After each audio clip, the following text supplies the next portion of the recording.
Hey Ellen, are you really not coming to the hospital again? You haven't come to the hospital even once since our father felt ill. Yeah, not sure I can make it today. Sorry. I have plans and won't be back until evening. When are you going to have time, for God's sake? You married Dad and he soon became ill. You're his wife. Don't you even care? His other kids are there, right? What's the problem? I really don't see a problem here. He's way happier having his kids than little old me. But that doesn't mean you can just ignore this and stay away. At least visit once. Seems the respectful thing to do. My younger brother are saying the same things. Have a little sympathy for Pete's sake. Yeah, well, I may not have time, but let me think about it. I'll pop in if I can spare the time. Until then, take care of things over there, would you? I'd appreciate it.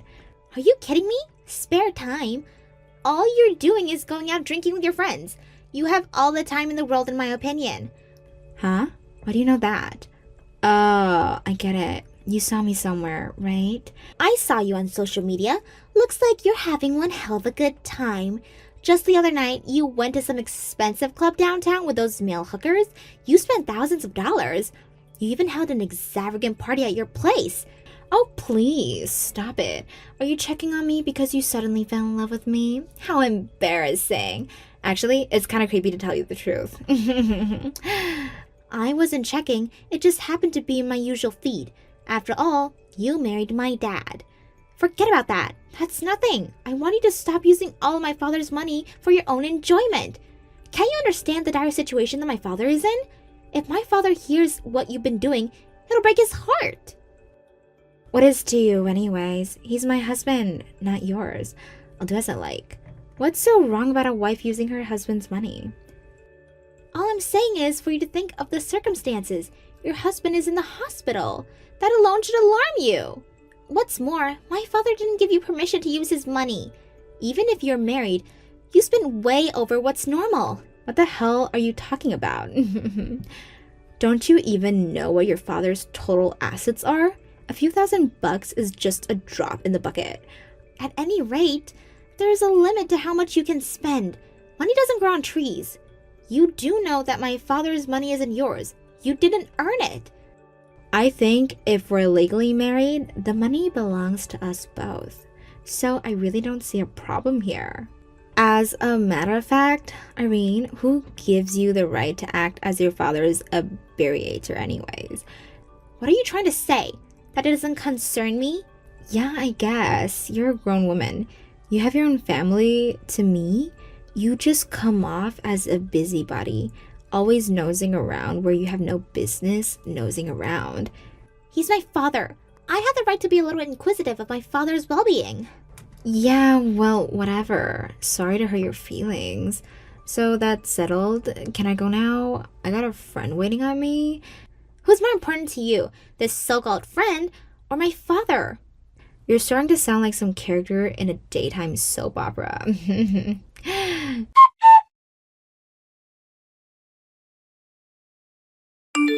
I'm serious.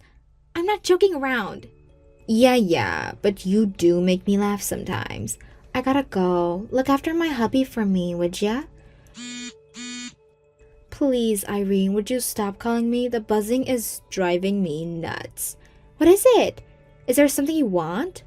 What do you think I want, Ellen? I wish you would just answer your phone. We need to talk. I said I'm busy. I don't have time to answer the phone. You're always pestering me. What's with the non-stop phone calls? Want to hear my sweet and soothing voice? So, what is it? What do you want? My father's condition has suddenly worsened. You have to get to the hospital right this moment before it's too late. His condition has gotten worse? Seriously? Does that mean he doesn't have long? You think maybe he'll never wake up? You make it sound like he's already passed away. His condition has worsened, but he's alive. Sorry about that. It's just that you phoned me, so I imagined the worst. Just a natural reaction, that's all. Don't get all high-strung. I don't care if it's just a natural reaction. How could you say something like that, for crying out loud? Alright already. I'm sorry. So what? He's gonna be okay. Is that what you're saying? I just talked to the doctor, and he said some grime diagnosis, but if he can just get through this right now and his fever goes down, then maybe. Oh, right. I figured as much. Finally, huh? It was way longer than I expected. Longer than? What are you talking about? Your dad was already physically pretty weak when we married, right? So, I figured I would get his inheritance right away without having it all dragged out. But he seems to be hanging on even now. But maybe the long wait is over, huh? I was getting worried that his word would go on for months or maybe years. That would have been hell. Hang on a second, Ellen. Are you seriously saying that? Although you haven't been married for long, the fact does not change that he's your husband. Right back at you, Irene. Do you really believe what you just said? Do you realize how old your father is, for goodness sake? He's like the same age as my folks. Did you really think I loved him? You're way dumber than I thought if you believed that. Now you're the one making jokes, Irene. Are you telling me that you married my father just for his money? Of course. What do you think? You really think I would marry an old sick cheeser like your father? Out of love? For the love of God, you're delusional. But I did fulfill my spousal obligations. You have no right to accuse me of anything, my dear. What spousal obligation? All you did was use my father's money to enjoy yourself. Not once did you visit my father in the hospital. How could you even say that? After his previous wife passed away, I was the one who cheered him up. He was crying out of companionship. He said he was lonely, and I satisfied his needs. That's all he wanted. I paid my dues to him. No one can fault me for that, much less you. Your attitude is despicable. Don't you have a modicum of sympathy for my father? Please, don't start with the melodrama again. I'm really not in the mood. Just text me when he's gone, okay? I'll make sure I attend his funeral. I can do that much. But all the preparations are too much for me, so you guys handle that part, okay? I can't believe the lack of respect you have towards my father. I can never forgive you for this. Just remember that. Do you really think everybody who attend the funeral will even talk to you? The only people who'll be coming to the funeral will be relatives and from the people of work. Right? After the funeral, they'll just end up as total strangers to me. I don't really give a damn what they think of me, to be honest. Okay, so don't forget to call me. See ya.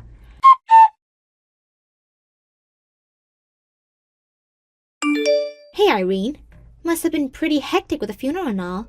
You're the eldest, so it must have been hard on you. My brothers were here with me.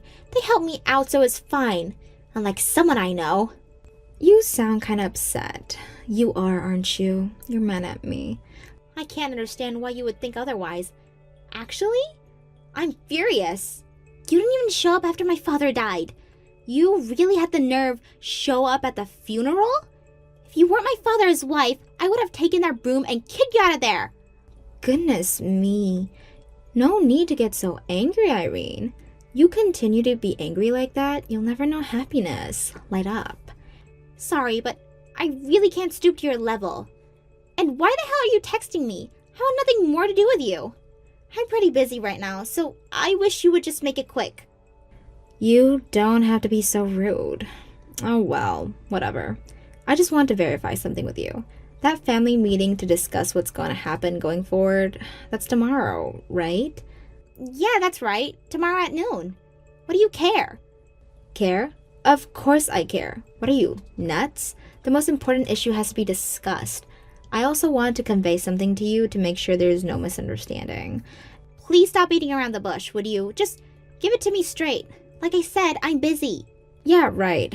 Then I better get on with it, huh? About that inheritance, it all belongs to me. Just so you guys are aware of that. All you kids must nullify all rights to my inheritance. You get that? Boy, you don't give up, do you? I was wondering what you were going to say. Is your brain made out of money? That's all you think about. I bet you see dollar signs everywhere. In addition to that, you don't seem to know anything about anything. I'm amazed by your total stupidity. What the hell are you talking about?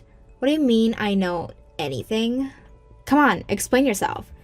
Actually, we all only learned about this the other day in the hospital. We learned that you and my dad were never really married. So, about that inheritance that you were counting on, you get nothing, I'm afraid. Pardon me?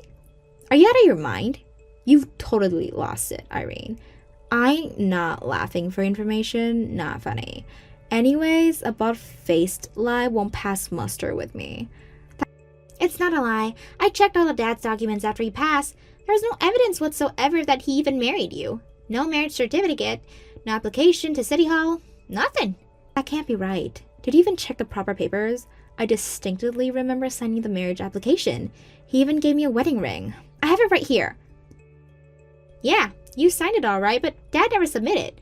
Meaning, it's just a useless piece of paper. I found the application with your name on it in Dad's desk drawer. I had no idea about the ring.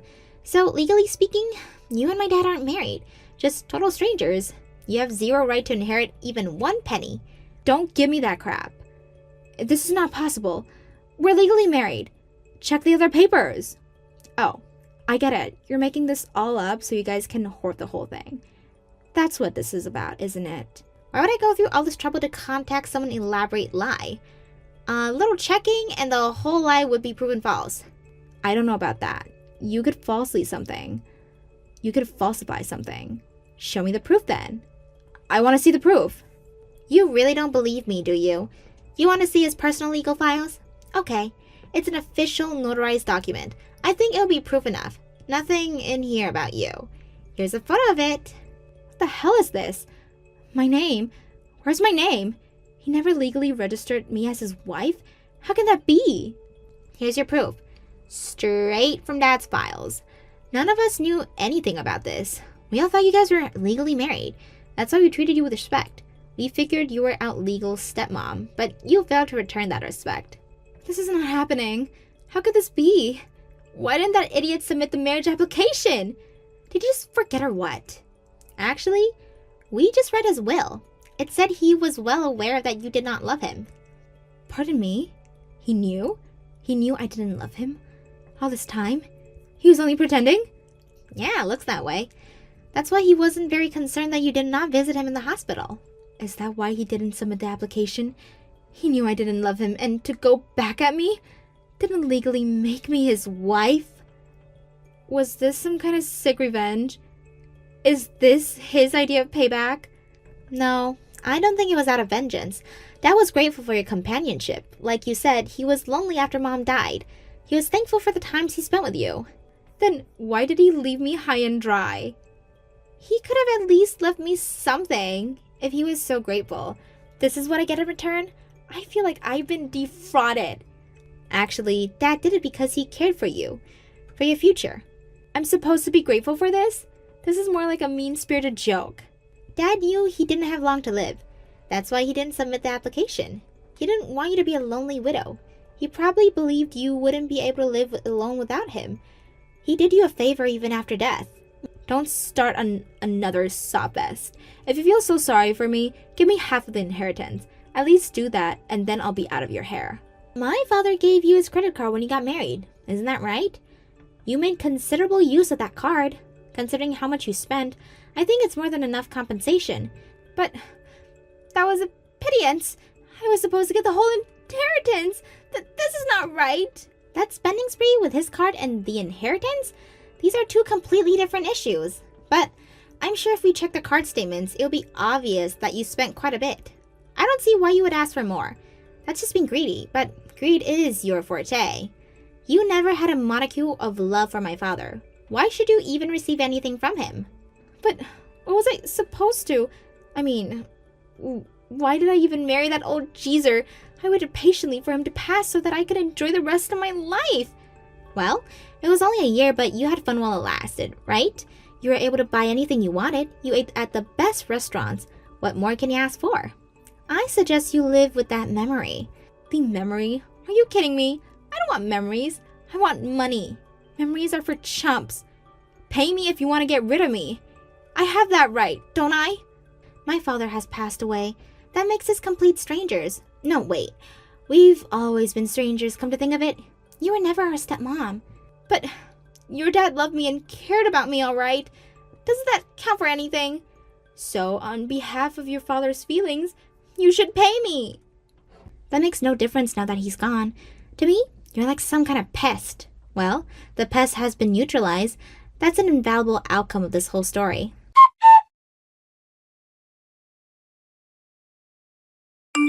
After that conversation, I blocked her from my Line app. I have to confess that I didn't want to hear her voice again. But she didn't give up that easily. It turns out because a few days later, she came barging into our home demanding that we share the inheritance. But with the help of my brothers and the threat of calling the police, we were finally able to chase her off.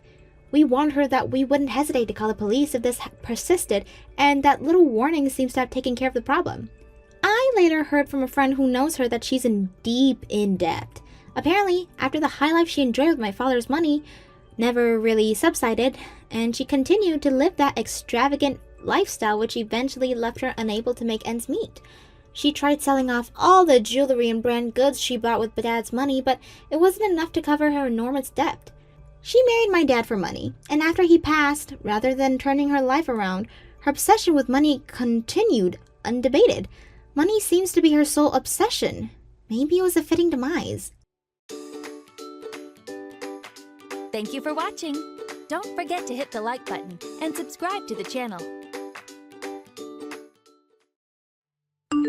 Hey Heather, I just finished work and I'm about to leave. Oh, so hot today. I feel extra exhausted. What are we having for supper today? Hey John, I'm so sorry. Do you mind picking something up for yourself tonight? I couldn't prepare anything. Why? My morning sickness is really bad and I can't cook anything. I feel sick just by the smell of food. Seriously? Ugh, so tired today, so I was hoping I'd come straight home. I'm sorry, but I really don't feel well enough to cook today. I hope you do understand.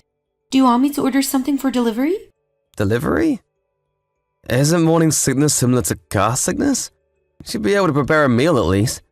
I told you that I can't. Like I said, it makes me want to throw up just by smelling the food. And it feels a lot worse than car sickness. But it's not like that's a real sickness. Yeah, I think it was all in your head and you're just lacking willpower. It's nothing willpower can solve, John. Either way, it would be great help if you could deal with your supper yourself for tonight. You don't have to worry about me. You can't even prepare dinner for your hard-working husband. If you already can't deal with morning sickness, I can only imagine what else you won't be able to deal with. I don't think you understand how this feels. It's really tough for some people. How are you going to go through labor if you're so weak? My mom told me she had morning sickness too and she was pregnant, but she said it wasn't anything she can't bear. You just lack fortitude. You could maybe learn a thing or two from my mom. Symptoms for pregnancy are different for everyone. And I happen to have a very bad morning sickness. You do know that even the level of pain for labor varies depending on a person, right? Some people even say that their morning sickness is different from when they had their first child and when they had their second child. It doesn't really mean much to compare my case with your mom's. Well, but it's not like anything is wrong with you. It's in the same category as car sickness or motion sickness. But use that as an excuse to be lazy and slack off all day every day. Stop being a couch potato and do your job. How am I supposed to do house chores when I can't even get up without throwing up? I'm not doing my job because I'm lazy. I haven't even been able to eat much because of this. It's causing me to have anemia too, and I'd say this is as real of a sickness as other sicknesses. Don't be absurd. Being pregnant isn't a sickness. Don't you feel bad for real sick people by saying such a thing? Don't put yourself on the same stage as people battling with real sicknesses. I'm battling with my sickness too. Oh, come on, Heather. What in the world are you battling with? So many different things, John. Being pregnant is not as easy as you think, you know. You go through morning sickness, you're bloated all the time, and you get constipated all the time too. There are so many food restrictions too. Like I can't even have any raw food, caffeine. It must be nice to be you. You can drink beer every day, eat whatever you want, and don't even have to worry about being sick the next day. I deserve all those things because I work hard every day. Carrying a child and giving birth is just as hard work as your job. It's something that you can't do. Well, yeah, but simply because it's biologically impossible. Giving birth to a baby doesn't put food on the table like my job. You could at least do simple house chores while you're sitting at home. That's what I'm trying to tell you this whole time. Why can you understand that there are times that I'm not even feeling well enough to do simple house chores either way? I won't be able to cook anything for you tonight. I'm not feeling well, so I'm going to bed now.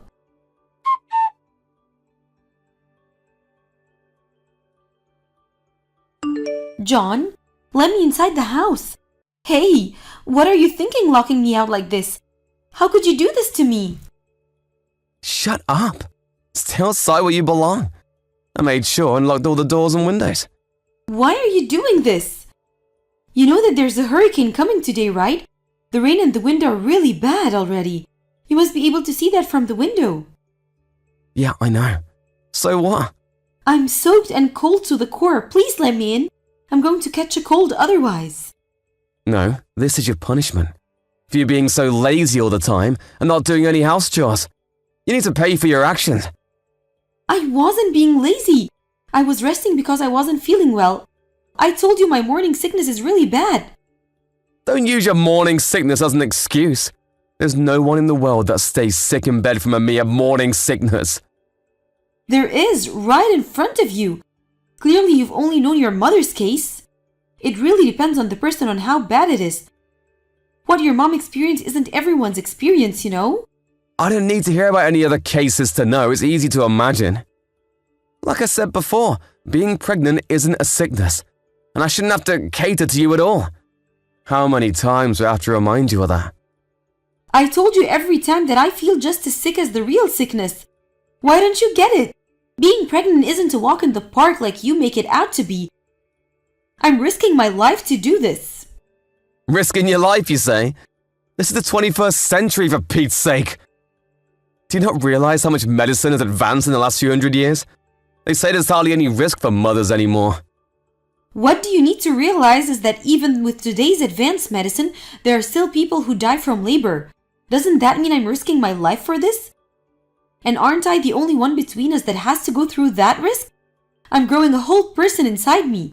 Of course it's hard on the body. And that gives you the right to slack off on your job as a housewife, even though I'm working hard every day. Do you mind explaining to me how that's fair? You make it sound like I'm doing nothing. It's true that I need some more rest times, but other times I'm doing my job, aren't I? It seemed like you're mostly resting whenever I was watching, especially cooking. I feel like I'm always eating out or have to order takeout recently. I can bring myself to do other chores, but I really can't cook right now. Just the smell of it makes me throw up. I told you about this so many times. Or are you insinuating that I should cook while throwing up? You keep saying you would throw up. What about you aren't really throwing up? Stop being so easy on yourself when you aren't even really sick. Are you accusing me of lying about this? Why would I lie? Why would you even think that? Shouldn't you trust your wife? How can I trust a wife who doesn't do a job at all? I locked you out so that you learn your lesson, but it looks like you need more time out there. Stay there in the rain and think about what it is you've done. This is enough. Please let me inside. It can't be good for the child or for me to be out in the cold for so long. Don't you care about the baby's well-being? I've had enough of your nonsense. Stop using the baby for every excuse. Don't make the mistake of thinking that you get special treatment just because you're pregnant. I'm not. I'm just telling you the facts. It's really bad for the baby if I'm out in the cold too long like this. Thinking that you don't care what happens to my body is the same thing as thinking that you don't care what happens to the baby. And I don't think you want anything to happen to the baby. Am I wrong? There's no way there'll be any effect on the baby from you being in the rain for a bit. The baby is protected by your insulated fat and meat wool anyways. I can't believe you. What are you going to do if I catch cold? Pregnant women can't just take any available medicine. What are you going to do if anything happens to me? Don't be such a baby. Even if you catch a cold, all you need is a good night's sleep. You over-exaggerate everything, Heather. Man up a bit, will you? Anyways, I'm not letting you in until I see that you've learned your lesson. Why don't you think of this as training for becoming a better self? You're the worst. Do you even realize how badly you're behaving?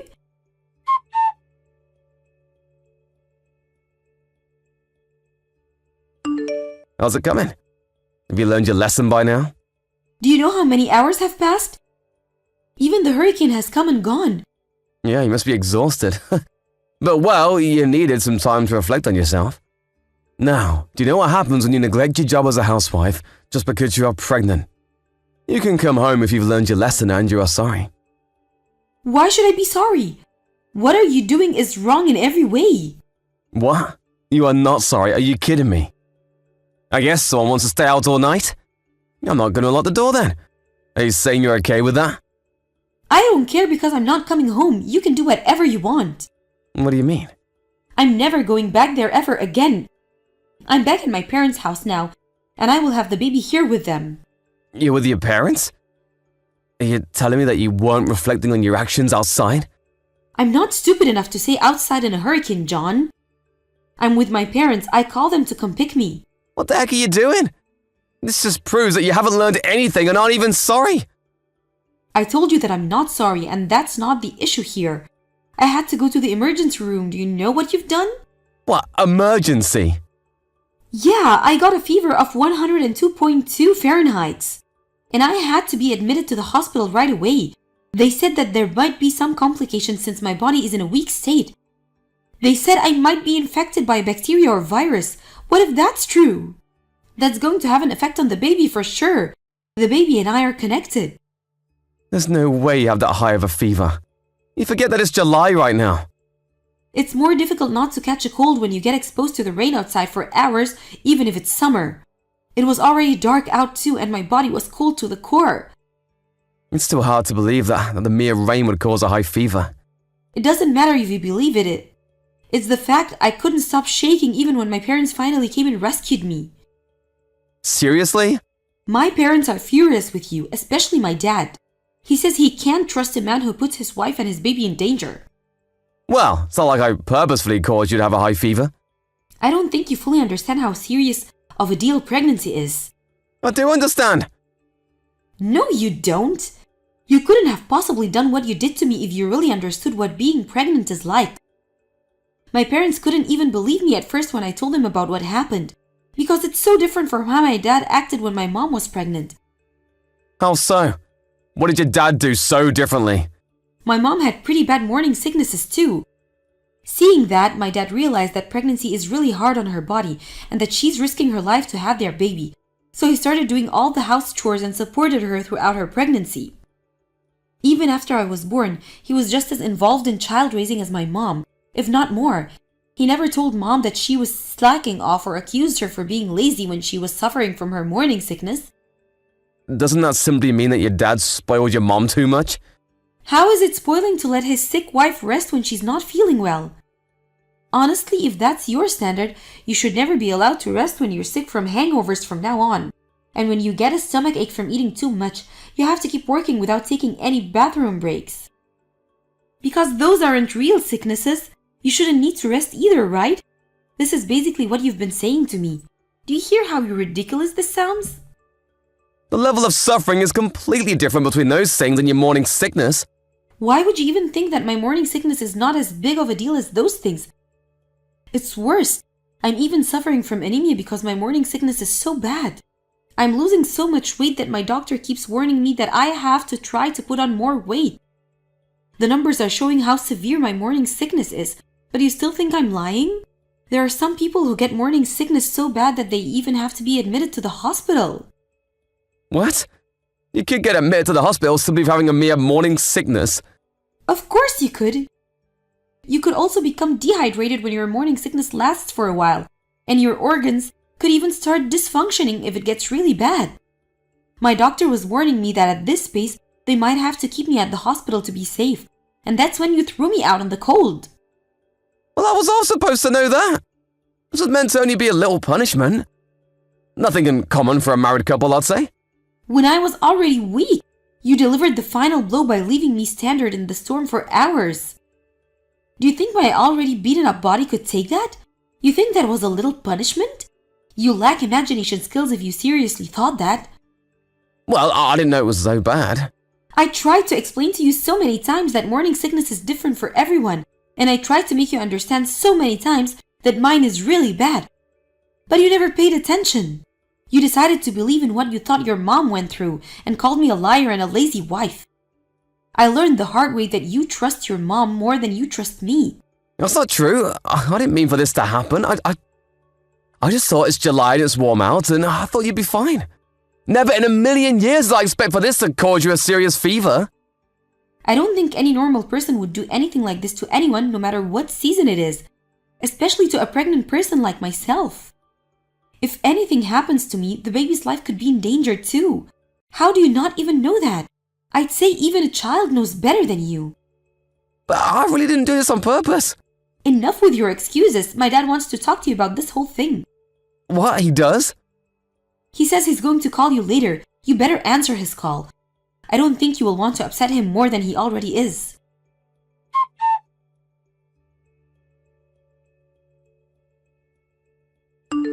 I'm so sorry, Heather. I was stupid. I promise that I will do all the things around the house from now on. I already did all the cleaning and the laundry. So please come home, I beg of you.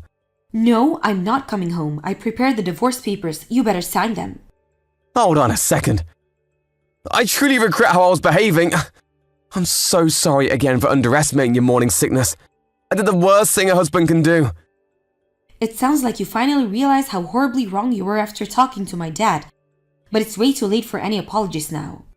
I grew up in a household full of men, and that made me ignorant about a woman's body. I didn't fully understand what pregnancy can do to your body. Of course, I know that you tried to tell me a few times, but I didn't really get it. But now I know that I was wrong.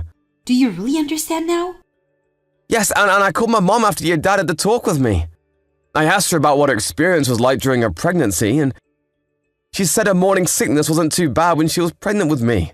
But apparently it was really bad when she was pregnant with my brother. So you're saying that you had the wrong conception about pregnancy because you only heard about the part of your mom's experience and thought it's supposed to be easy? That's correct, and now I know that I was wrong. She explained to me how hard being pregnant is. Did you tell her about what you said to me? Yeah, I did. And she was furious. Of course she was. I was ignorant. I really thought you were just using your pregnancy as an excuse to get away from your chores. I can't believe you thought I would do that. That proves how much you don't trust me. I don't think it's possible for any couple to stay together when there's no trust between them. I would never doubt you ever again. This experience proved to me that you are always right. I swear that I will always follow your lead from now on. Yeah, you might say that now, but you never know when you'll go back to your old self. And you having a misconception about pregnancy is completely separate matter from you locking me out in a hurricane. You have something wrong with your moral sense if you thought it was okay to do that to me. I can be certain that you won't do something like that to our child someday. I don't want to raise a child with someone like that. No one would ever do that to our child. You have to believe me. Even though you didn't believe me no matter what, you've got some nerve to say that I have to believe you? How is that fair? I don't want to break up. I've never even once considered getting a divorce. Is that so? I would have thought you wanted to get divorced considering all the horrible things you've done to me. No, that's not the case at all. I didn't know what to expect since everything was new to me, and I think I was kind of panicked with our first child being on the way. I know now that I was supposed to be supporting you instead of taking it out on you. I'm sorry. I don't want a partner who panics and takes it out on his pregnant wife. I'm going to raise this child with my parents. My dad is way more reliable than you anyways. And I will not forgive you until I see that you truly learned your lesson, so you better keep apologizing forever.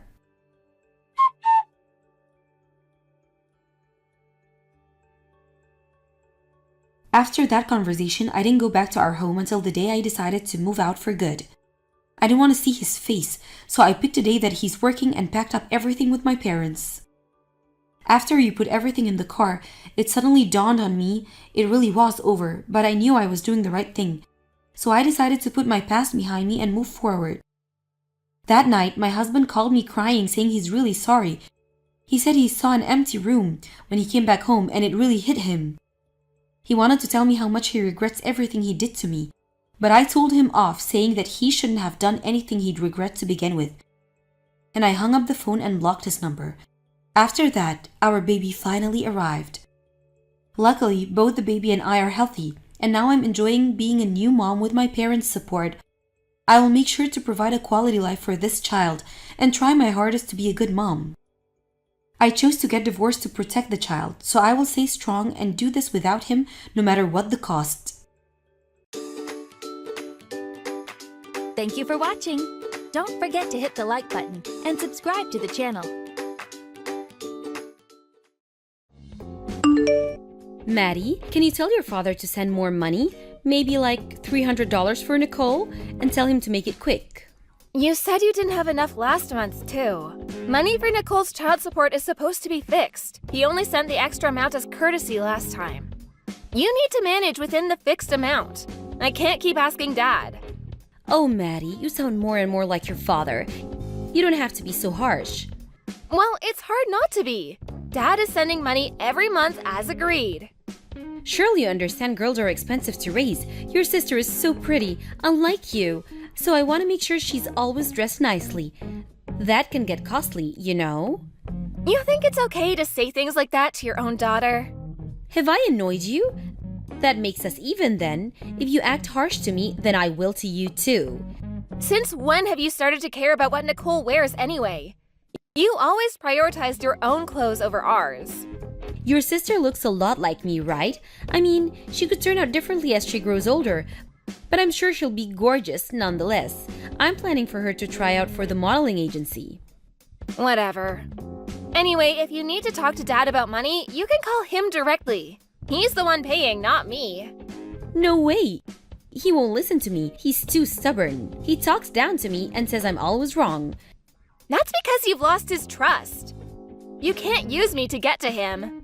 I still can't believe he divorced me when we were still raising Nicole. She hasn't even started middle school yet. I bet our absence is making him regret it though. Does he seem to miss us? He misses Nicole. Not you, though. How dry of him. He was so unemotional when he brought up the divorce too. What does he take me for? You were cheating on him, Mom. That's his own fault. You'll understand once you grow up. People have an affair because there's a problem in the house. If I was happy with him, I would not have cheated on him. You're just making up excuses. You cheated, that's the truth. Whatever. Maddie, you haven't told Nicole anything, have you? About what? Duh, the reason why her parents had a divorce. Of course not. How could I tell her that you were having an affair? She's too young to understand what that even means. Okay, good. I really don't want her to have an attitude like you. I'm pretty sure any cheating mother's daughter would have an attitude like this. And plus, you know we never got along. So even if you didn't have an affair, I would have chosen to stay with Dad. How did you become such a brat? Oh well, you're almost going on to college. I guess I shouldn't expect you to be a cutie anymore. I bet Nicole will realize soon enough that you are not the person she wishes you were. And when she does, you can't stop her from wanting to live with us. Fine. Anyway, just tell Dad about the money. Huh? I said tell him directly. I can't. Remember, this money's for Nicole. If you don't want your little sister to starve, get cracking.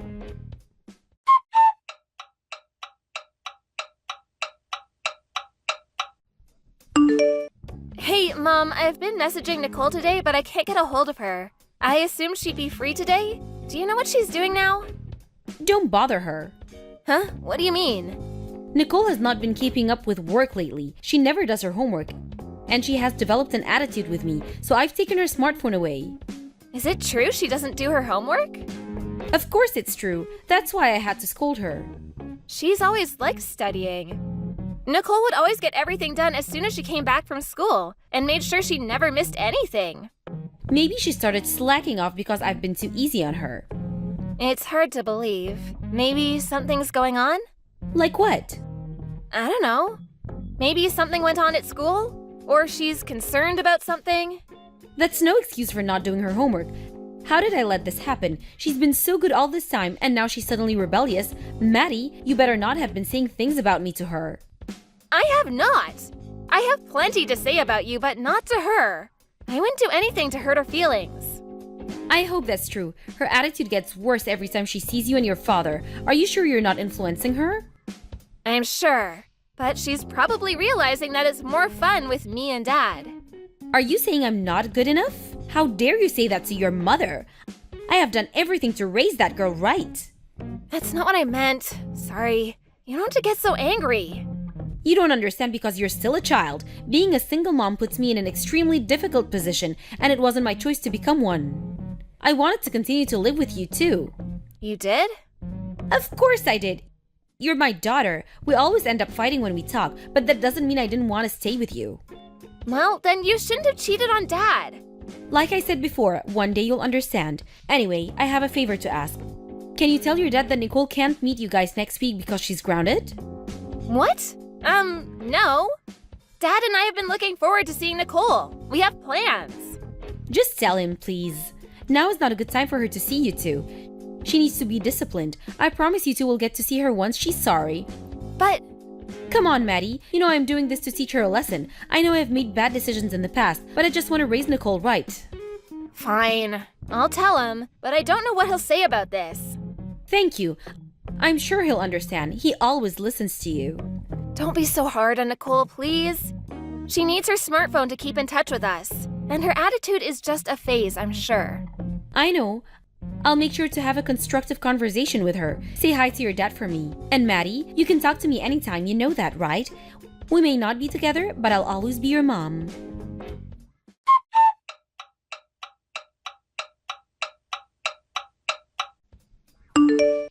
Maddie, are you awake? Someone's up early. You got your phone back? No, I haven't got it back. I just found where Mom hides it. Sneaky but smart, like me. Don't let Mom find out, though. If she realizes you've been messaging me behind her back, she'd be furious. I'm sure she won't. She's still asleep. I see. So then, we can't speak on the phone? No, not now. You doing your homework these days? Of course I am. Oh, then Mom should give you your phone back already. Maybe she will if you apologize to her. You don't really have to mean it, you know? I've done nothing wrong. I know. Mom can be really difficult. You don't know when she'll start yelling. I know you're a good girl, Nicole.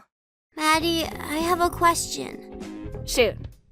Could I get a part-time job? What? No, you're too young to get a job. Why are you asking me this? Are you interested in some job? I want to work so I can buy food. Is there some way I can make money? Food? Money will get you food, but Mom cooks for you every day, doesn't she? No, she doesn't. Huh? I buy my own food, like bread or something. I eat those instant soups sometimes too. You buy them? At the store? Yeah. I didn't know Mom didn't cook for you. But she gives you the money to buy them, right? Is it not enough? She only gives me money when she feels like it. She says I should be okay because I have a small stomach. What?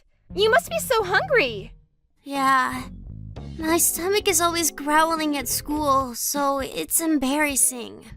Hold on. Nicole, how much longer will you have your phone? What time do you think Mom will wake up? She probably won't until the afternoon. She just came home a little while ago. A little while ago?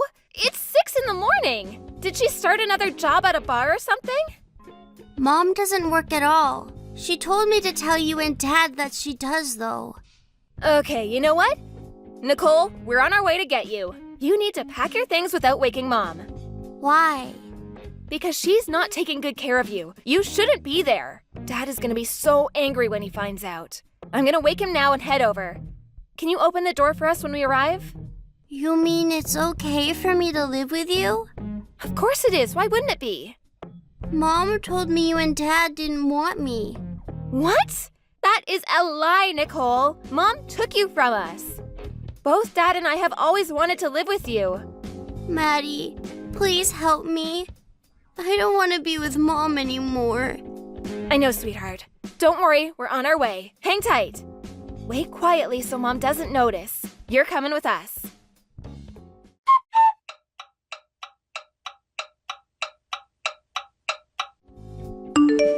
Hey, Maddie, have you heard from Nicole? Why? I was busy with something and the next thing I know she's not home. Maybe I have been too hard on her. She was never the type to just run off. When did she leave the house? Well, I'm not sure. Why? Today's Sunday. You don't have work on Sunday. I did today. My coworker couldn't come into work because her kid got sick. So I filled her spot. You know, that could happen to us too. So I said, why not? Huh, interesting. Because I saw you sleeping in your bed, snoring this morning. And I could also smell alcohol from outside your bedroom door. Huh? Were you inside my house? Yep.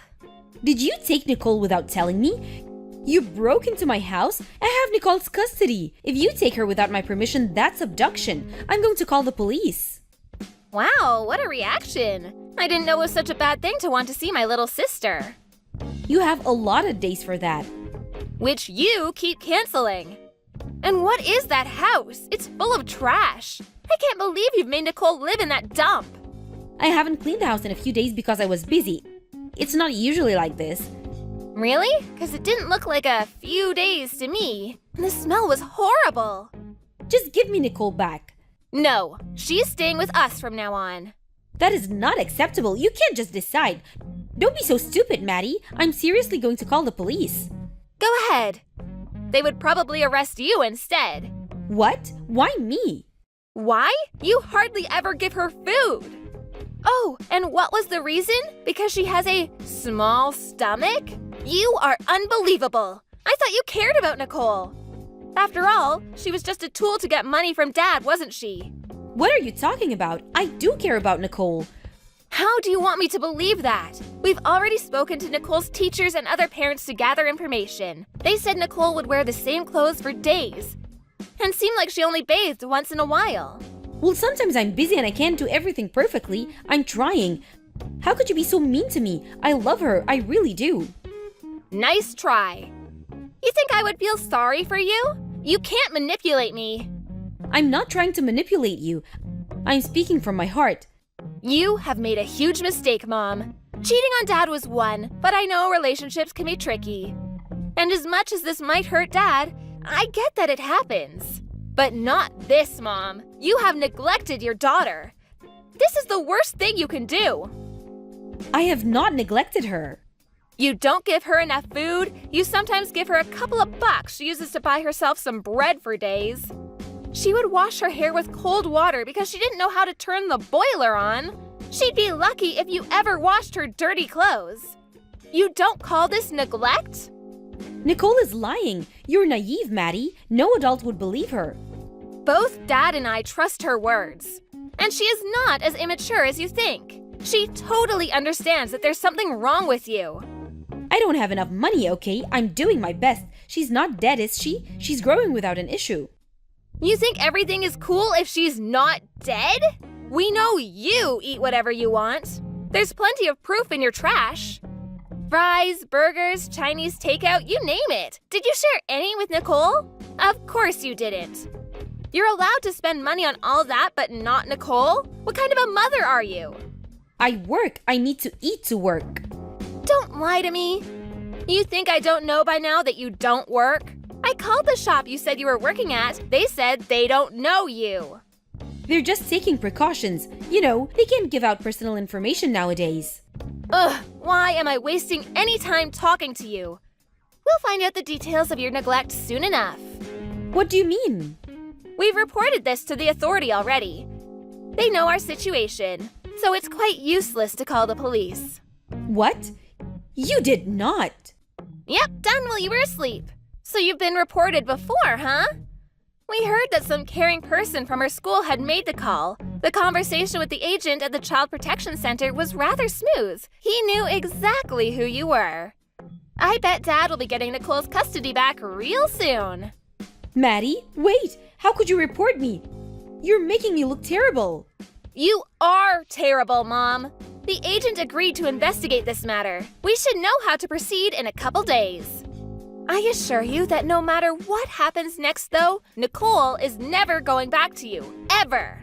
You know, honey, I think we should really talk this through. I would like to talk to your dad about what to do with Nicole. It'll be too confusing with the authority in the middle. And I'm sure it's too much for Nicole to be dragged into an investigation. She would have to answer so many questions. Oh, she doesn't mind.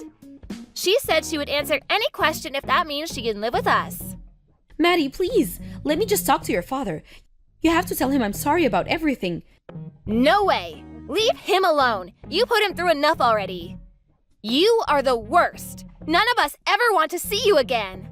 Maddie, listen to me, please. I'm begging you. Just give me one more chance and I will never treat Nicole badly again. You have to tell your dad I'm apologizing. Nothing will ever change with you. I don't consider you my mother anymore. I don't accept anyone that neglects their child as a parent.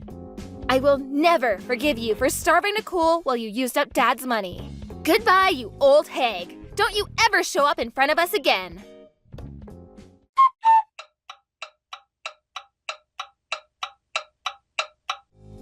The authority took away Nicole's custody from my mother after the investigation. My dad was able to win her back quickly after, and the three of us live together now. The police did not have the grounds to keep her, so she was let go. As horrible as her actions were, my mother was not violent to Nicole, so it was difficult for the police to make a formal arrest. My sister had lost a lot of weight, but she was okay overall. Nicole is relieved and satisfied to be reunited with me and my father. Through the investigation, it became clear my mother used Nicole's child support money for herself. My father had agreed to provide plenty for Nicole at the time of the divorce, so my mother took advantage of it. Instead of working, she used the money for gambling and drinking and never took care of my sister. I have no idea what happened to her after our conversation. But it's been rumored that she disappeared from the house she was living with Nicole. She probably ran away, not being able to pay rent. Although, she doesn't have anywhere or anyone to turn to. My grandparents are very angry with her too, so she can't ask her parents for help. Her friends know what she's done too, and they were all very shocked. If she ever turns up in front of us, we will never accept or help her neither. Instead, my dad will ask her to pay for Nicole's child support, which she has not paid once since she lost the custody. But it's best if she doesn't show, because none of us really want to see her face. I hope she continues to be invisible to us and die somewhere someday without any clue. Anyway, my dad and I are so happy Nicole is back with us. Our house is cheerful and full of laughter every day. We're relieved that Nicole got herself back too. She's outgoing and fun as ever. I feel very proud to be supporting my dad and sister. I know I'm still young and that there isn't much I can do for them, but I will continue to strive to be a better person for them. Gabrielle, are you there? I heard the news from Rick you're moving abroad with your husband with him, being stationed away from work. Hey, Barbara. Yep, you heard right. How is Rick taking the news? I'm sure you know this being married to him and all, but my brother's never been good with surprises. He suddenly stopped responding to my messages when I told him I wanted him to look out for our mom while I was gone. I see. I'm not that surprised. I'm sure you know this better than anyone, but he's never particularly been the kind of guy to go out of his way to do things for others. He hasn't done anything for your mom up until now, so the idea of him suddenly having all that responsibility foisted on him at a moment's notice probably rubbed him up the wrong way. Yeah, I think you might be right. I'm not gonna pretend I expected much from him, but I didn't think he'd just outright ignore me like this. He doesn't seem to have any intention of helping out at all. He almost never shows his face at the family home. What am I saying? Sorry, Barbara, I know it's not fair of me to go bad-mouthing your husband like this. Don't be silly. I love Rick, but I know exactly what you mean. Speaking frankly, just between you and me, I've always wished he would show more of an interest in his family. It would have been nice to see more of a reaction when he found out his little sister would be moving abroad. Actually, any reaction at all would have been nice. I mean, who even knows when you'll be back? I so wish he'd do more for your mom too. She raised you guys, for crying out loud. The least he could do is make more of an effort with her while you're away. Besides, it's not like you're asking him to move in and be her live-in carer or anything, right? Right, of course not. Our mom lives alone, and her mobility isn't what it used to be, but she can still more or less look after herself. All I wanted was for him to show his face at the house once a week to check up on how she's doing. I made that clear, but he left me on red. But Gabby, let's be real here. Your brother's never really been the type to look out for other people, has he? You're probably better off just giving up. I sometimes feel like the only thing he actually cares about is the casino. He rushes down there like a man possessed on every single one of his days off. He's still gambling? I told him he had to stop that back when he got himself into debt. Oh, Barbara, I'm so sorry. It's fine, sweetie. You have nothing to apologize for. He promised me he'd only do it in moderation this time, and borrowing money is strictly prohibited. I see. I guess it's not that bad then. At least, not as bad as before. But in that case, it seems unlikely I'm going to be able to trust him to look after our mom while I'm gone. Right, agreed. At the very least, she's fine getting around the house and cooking for herself, isn't she? But you've been taking her out for her hospital appointments and to buy groceries in your car for a long time, right? I understand she's going to struggle without you, but at the same time, that's a huge amount of responsibility for us to take on all of a sudden. Besides, she doesn't exactly live close by. The cost of living is skyrocketing right now, not to mention how much a tank of gasoline costs these days. Barbara, I hope you don't think I expect you guys to do this for free. Of course, I planned on giving Rick the money to cover everything he and my mom would need to look after her. Oh, really? You did? Yes, there's no way I'd let you guys cover the burden. I'm the one asking for the favor here after all. Plus, I know what Rick's like. He's never had much of a part in Mom's life since moving out, so I didn't expect him to take all this on out of the goodness of his heart at a moment's notice. But you're right, it is a lot to ask of you, and I totally understand if you can't or don't want to. Don't worry, I'll think of another way. There are all sorts of companies offering services to help and support elderly people living on their own these days. It shouldn't be too hard to find something. No, hold on a second, Pumpkin. Let me try speaking to Rick one last time. I'll see if I can get some sense into that thick skull of his. Wow, really? You do that? Are you sure? To tell you the truth, Gabby, I've always felt a little guilty seeing you do so much for your mom while your brother just carried on going about his life like she didn't exist. He's her eldest son, and I'm his wife. I feel a sense of duty to his family, and I want to help. Oh, thanks a bunch, Barbara. And I'm sorry. It was never my intention to inconvenience you like this. I'm sure you're super busy, and this is the last thing you need. On the contrary, don't you think this could be the perfect opportunity? Your mom's so lovely, she'd do anything for you and your brother. And in actual fact, I've lost count on how many pinches she's gotten him out of by this point. If anyone's been an inconvenience, it's Rick. If you ask me, he owes her a debt of gratitude, and it's only right that he repays it. Well, yeah, I can't say I disagree. In fact, I'm with you 100%. But if he has no intention of doing it of his own volition, I can't deny the idea of you convincing him to do it against his will is also a little worrying. Don't worry, I can be very persuasive when I want to be. Besides, I'll be there to help him support your mom every step of the way. Leave the rest to me, okay, Pumpkin? Okay, I will. Sorry again, Barbara. I owe you big time for this one. I'm counting on you to convince my brother to do the right thing.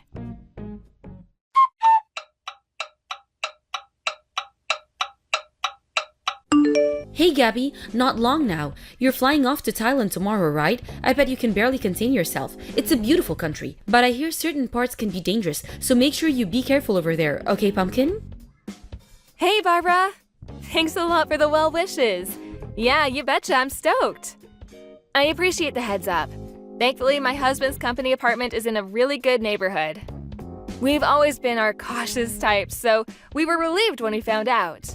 We'll make sure not to go wandering off into the dangerous spots or getting involved with any shady characters. Oh, and thanks again for everything with Mom. You guys are the best. Don't mention it, sweetie. It's so good of you to cover all the costs for us. Your mom's in good hands, so you don't have to worry about one bit. Just focus on enjoying your time abroad, okay? Even if Rick's having a lazy slob day, I'll drive over on my own to make sure she's comfortable and has everything she needs. Sorry again to trouble you like this. Ideally, me and my husband would have brought her to Thailand with us. But the prospect of shocking her like that by jetting her off to live in a foreign country at her age, as frail as she is, just made me too uncomfortable. No kidding, she probably just wants to live out her days in peace and quiet. You're right, I think that kind of upheaval would be really hard on her, not to mention her hospital appointments. I appreciate the sentiment, but taking her with you would be unrealistic on so many levels. On top of it all, there'd be the language barrier, the climate, having to meet new friends. She'd basically be starting life over from scratch. I feel sorry for her just thinking about it. I plan on checking out a few of the nearby hospitals and finding out whether she'd be able to continue her treatment in Thailand, just in case for some reason it came to that. I don't know how feasible it would be, but it doesn't hurt to know. You never know what kind of curveball life's gonna throw at you, you know? I admire your selflessness, Gabby. I truly do. But don't overdo it, okay? You're a human being with limits, just like the rest of us. It's your first time living abroad too, you know? You'll be starting over from scratch yourself. What's family for, if not looking out for one another? You've done your fair share of looking out for us, so now it's our turn. Me and Rick are officially taking responsibility for operations here in the States, and we're banning you from worrying about us or your mom until you're used to your new life in Thailand. Okay, got it. You're right. Thanks so much, Barbara. We couldn't have done this without you. We'll have a time zone gap to contend with while we're there, but don't hesitate to get in touch if you need any advice or if anything's bothering you, no matter how small. Roger that. Oh, before you go, I almost forgot about the money. Bank transfer, right? Would you mind sending it to my account? Your bank account? Okay, no problem. If Rick gets his hands on it, there's a chance he might run off to the casino and blow it all on the slots. The last thing we want is your mom's money vanishing into thin air. You'd probably have more peace of mind with me looking after it. I hadn't thought about it, but actually you're right. I can only apologize eternally for how my brother is. It's fine, I'm used to it now. I knew what I was getting myself into when I married him. Hope you have a safe flight, sweetie. Be careful over there and have fun. All right, I'm going. See you on the other side.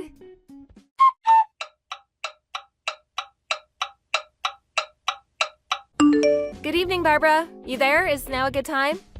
I'm here. Sure, what's up, honey? Everything okay? Did something happen? Oh, I've just been thinking about my mom and wanted to check up on her, see how she's doing. When I called just now, she seemed kind of not well. Her voice was weak. It was like she had no energy at all. Huh? Really? How does she seem to you?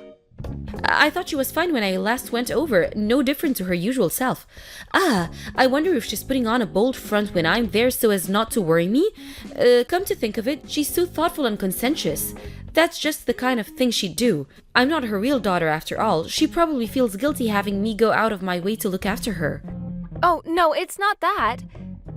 She was telling me about all the things you were doing for her and how happy she was to have you around helping her just the other week. She's so grateful. She said she'll never forgive what you've done for her. Wow, she said that about me? I'm so happy to hear that, but as far as I could tell, she just seemed her normal self. Not exactly bursting with energy, but not particularly weak either, you know? Just normal. I see. Did your mom say anything? It's not so much what she said, it was just kind of tension. Or a frail tiredness in her voice. She said she's doing just fine. I see. I don't know whether I'll be much help, but I could go over to her house again tomorrow morning to check up on how she's doing. Oh, would you really? Of course, you're worried about her, right?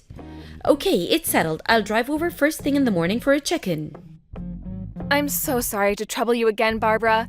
I know it takes you over an hour to get there in the car. Of course, I'll cover any extra costs. My mom's the type to endure things in silence or overdo it on her own because she hates the idea of being a nuisance to others. So if her health is really deteriorating, I think there's a chance she might be hiding it.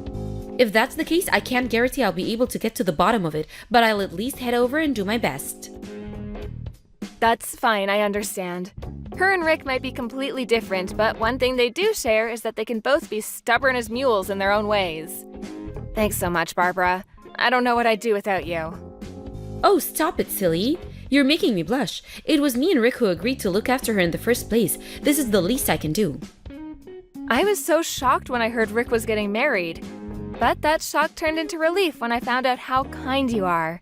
He's lucky to have you by his side. If my brother ever causes you any problems, don't hesitate to get in touch, okay? I'll always be here to talk. I know what he's like, and I'm sure there are times when you consider strangling him. Don't worry, I can read him like a book, and I have a knack for putting him in his place. When he tries getting up to his old tricks, I have a feeling he's mellowing out. I don't think he has the nerve to challenge me like he used to. Wow, seriously? I'm surprised to hear that. It looks like my brother's in good hands then. Not to mention what you're doing for Mom. Words can't describe how grateful I am for you, Barbara. Oh, did you want something from Thailand? If you do, just say the word and I'll send it over. Don't hold back, you can have anything you want. Wow, really? Well, actually, now that you mention it, I've been getting really interested in fashion and cosmetics lately. If it's no trouble, would you mind sending me over some Thai beauty products? I'll be so excited to see what they have over there. Got it. I'll send you a parcel full of their most popular brands. If there's anything specific you got your eye on, just give me the name and it's yours. Thank you. Okay, I'll do some research and get back to you. I'll let you know how your mom's doing after I check in tomorrow morning. Okay, speak to you tomorrow.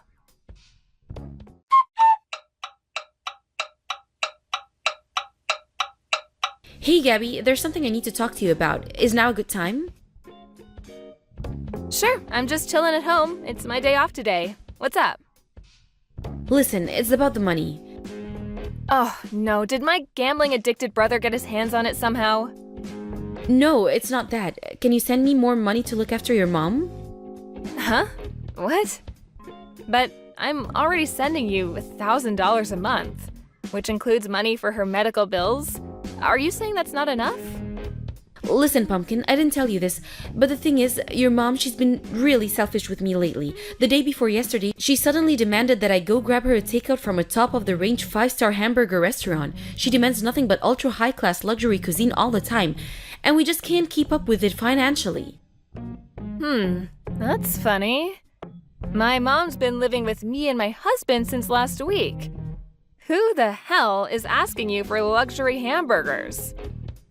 Huh? Your mom's living with you in Thailand? Yep. What are you talking about? You're on the other side of the world. How's that even possible?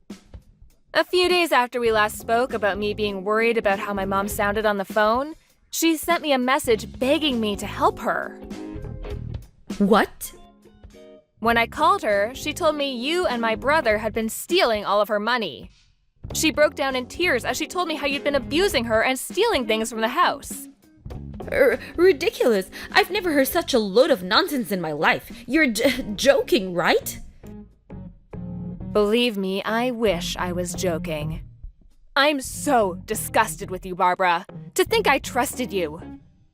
Gabby, no, you've got all this wrong, I swear. I was looking after her probably at first, just like you asked. I did my best, I really did, but it turns out me and your mother just don't get along very well. You wouldn't believe how horrible she was to me. You'd think I was a piece of dirt on her shoe rather than her son's wife. You mean my frail, aged mother who wouldn't hurt a fly and would sooner suffer in silence than cause inconvenience to others? Is this the same person we're talking about? Maybe she's like that with you because you're her real daughter, but with me, she's cruel, malicious, and abusive. It's like there's this big black storm cloud of dread hanging over me every time on the drive over. I'm afraid to see her now. Rick saw how she was treating me and couldn't bear it, so he lost his temper with her. She's probably angry that your brother actually had the courage to stand up to her. So she put on the frail old lady act and called you in tears to try and turn you against us. I mean, come on, ask yourself. Is there any proof that we've been doing any of the things she says we have? I thought you might ask me that. Which is why I made sure to get hold of some. To answer your question, yes, there is proof. Mountains of it. Huh? After we spoke on the phone, I told her to start recording your visits in secret. Lo and behold, the very first one showed you rummaging through her cabinets for money. Then, as if that wasn't reprehensible enough, you upped the ante and started hitting her, threatening to do it harder if she didn't hand over her checkbook and give you her signature. I was so furious, I felt like throwing up when I watched the video. You are one wicked, disturbed individual, Barbara. But that's only one side of the story. Your mom did the same things to me first. Of course you won't know about that because I don't have a video. You only saw the video she wanted you to see. Your mom's wicked and disturbed too. You can drop the act already. My brother already admitted it, that you stole my mom's money. No way! He wouldn't do that. We're innocent. Why would he admit to something we didn't do? It's just like you said. Rick doesn't have the nerve to challenge you. That's why my mom settled all his debts for him after he told her they were from him getting in over his head at the casino. But they weren't, were they? They were yours. He told me everything. About how you forced him to do everything with violence and threats of more violence on top of it. Now, I'm not gonna go making excuses for my brother because he did stand by and watch it all happen. But in a sense, he's a victim in all this too. Gabby, I can't get through to Rick. What's going on? He's not answering my calls. Do you know anything about this? My brother's staying in a facility for male victims of domestic abuse to escape your sickening reign of terror.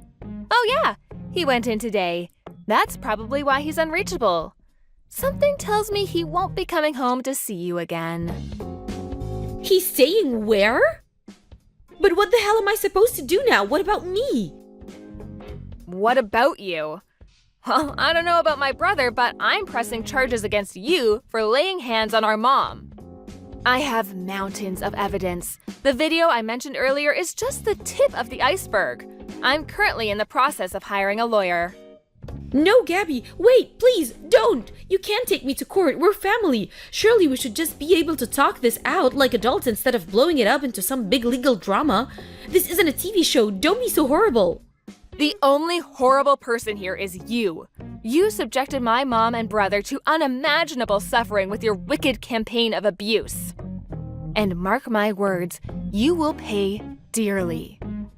You have the nerve to say I'm horrible for standing up to you? Cut the crap. One more thing, me and you are not family. I'm so sorry, I've never intended to hit your mom like that. Things just got out of control and well, it kinda just happened. It's just, well, I was in trouble financially. I was desperate. I didn't know what to do or who to turn to. I asked your mom if she could help me out a little. Not much, you know, just enough to keep me afloat, but she refused. So you hit her. Not only is your alleged reason the most selfish thing I've ever heard, but even if she did refuse to give you the money, that doesn't give you the right to hit her. Who the hell do you think you are? Gabby, I'm so sorry. This will never happen again, I swear. Obviously it won't. That's why I had my mom flown over to live with me and my husband here in Thailand, so she wouldn't have to spend one more second in the company of a psychopath like you. Who knows what you would have done next?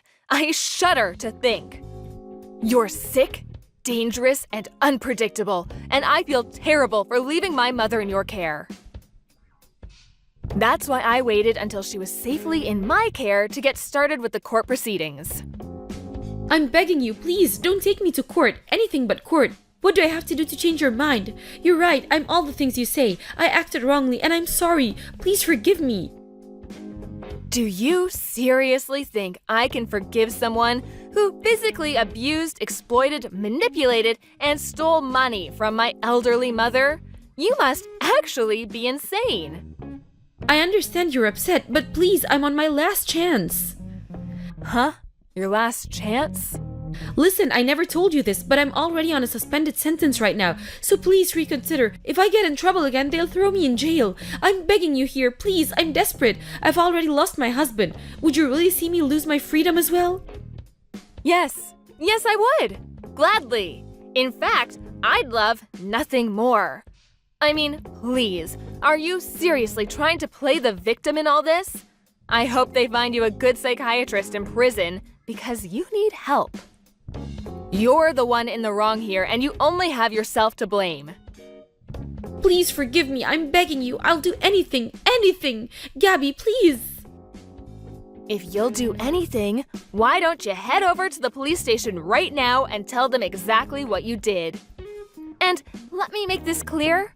Neither me nor my brother have any intention of forgiving you. Not now, not ever. Thanks for telling me you're on a suspended sentence, though. I have a feeling that info's gonna come in really handy when we meet the judge.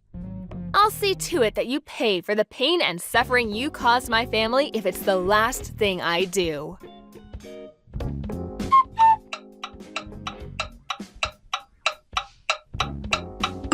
My sister-in-law was rearrested after admitting to committing acts of violence against my elderly mother. It turns out that she'd been domestically abusing my brother since long before that, hitting him with such force there were even times where she broke bones.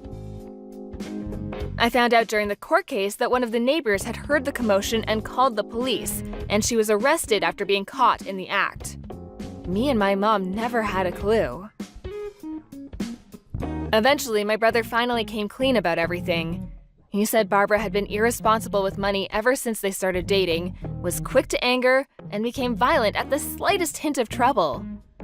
He considered breaking up with her on several occasions, but he was so afraid of her that he didn't dare broach the subject, and he was essentially forced into a marriage with a controlling psychopath he was terrified of. I'm not sure I'll ever forgive him for standing by and doing nothing as his psychotic wife abused my mom. But I do understand that he was petrified of standing up to her, afraid of how she might retaliate. There's no doubt about it. He spent years of his life in abject terror. Besides, I have to be honest too. I'm the one who left my mom in her care in the first place, so some of the responsibility lies with me. I'm filled with regret when I think about how if I'd never asked Barbara to look after my mom, none of this would have ever happened. My mom, on the other hand, is framing this whole thing in a positive light. She said that if this didn't happen, my brother might still be living in quiet desperation as her helpless victim. I don't think I'll ever forgive my ex-sister-in-law for what she did. But I do hope she uses her time in prison to think about her actions, and at the very least shows us enough respect to stay out of our lives forever when she's released. Ever since this whole dramatic episode, me and my husband have been living with my mom in peace and quiet out in the picturesque Thai countryside. Luckily, I managed to find a hospital that could provide the same treatment as she'd been getting in the States, so she managed to adapt to her new life more or less without issue. I don't know if it's due to the climate here, but to my surprise, she's been more lively and energetic than I've seen her in decades since moving over. Naturally, my brother divorced his deranged tyrant of a wife, and now he's living in another state, as far away from her as possible. Rick apologized to me after the court case, and lately we've been doing regular video calls to update each other on how we're doing. With his ex-wife out of the picture, we're closer than we've ever been. He doesn't talk about her much, but I have a feeling the reason he became distant after they got married might have been his way of protecting us from her. I know I'll never know for sure, but that's what I want to believe. With she who shall not be named finally locked away where she belongs, me and my family can finally start making up for lost time. Let the good times roll.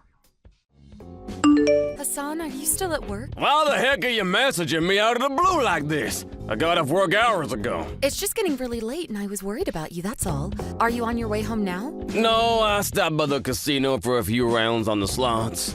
Hassan, you're on the slots again? Seriously?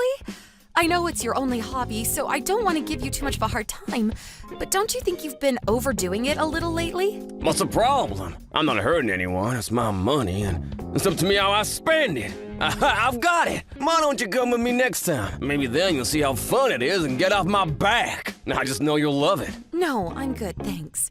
Look, Hassan, just tell me what time you plan on staying there till tonight, okay? Have you eaten? I was going to make you some supper, but if it gets much later, I'm going to bed.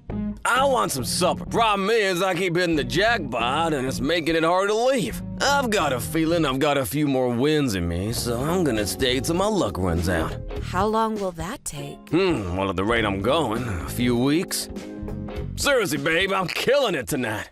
If I keep this up, that Ferrari I've been thinking about won't just be a dream anymore. Sorry to say, but I'll probably be here till they close for the night. Until closing time? Listen, Hassan, I haven't been feeling great today. Remember how I said something felt off when I woke up? You said you'd be home straight after work, didn't you? I did. I don't remember that.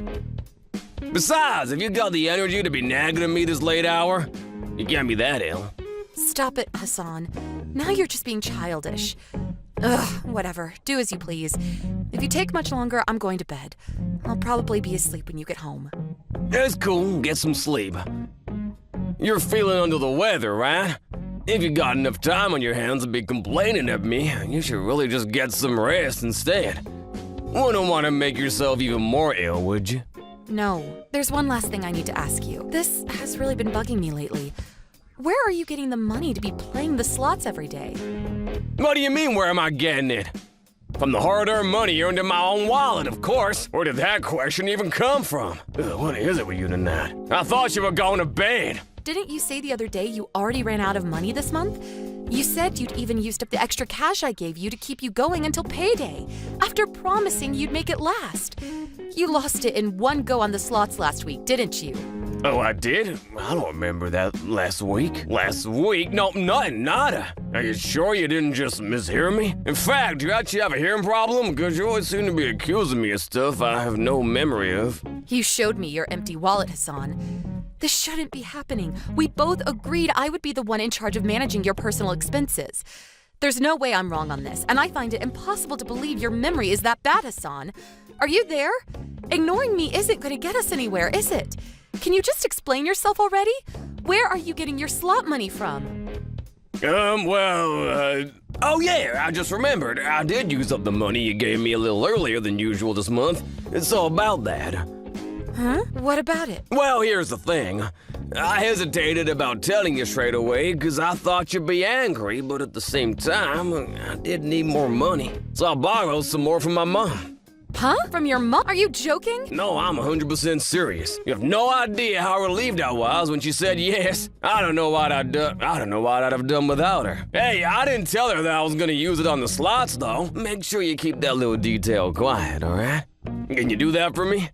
She'll flip a switch on me if she finds out. God, you're impossible, Hassan.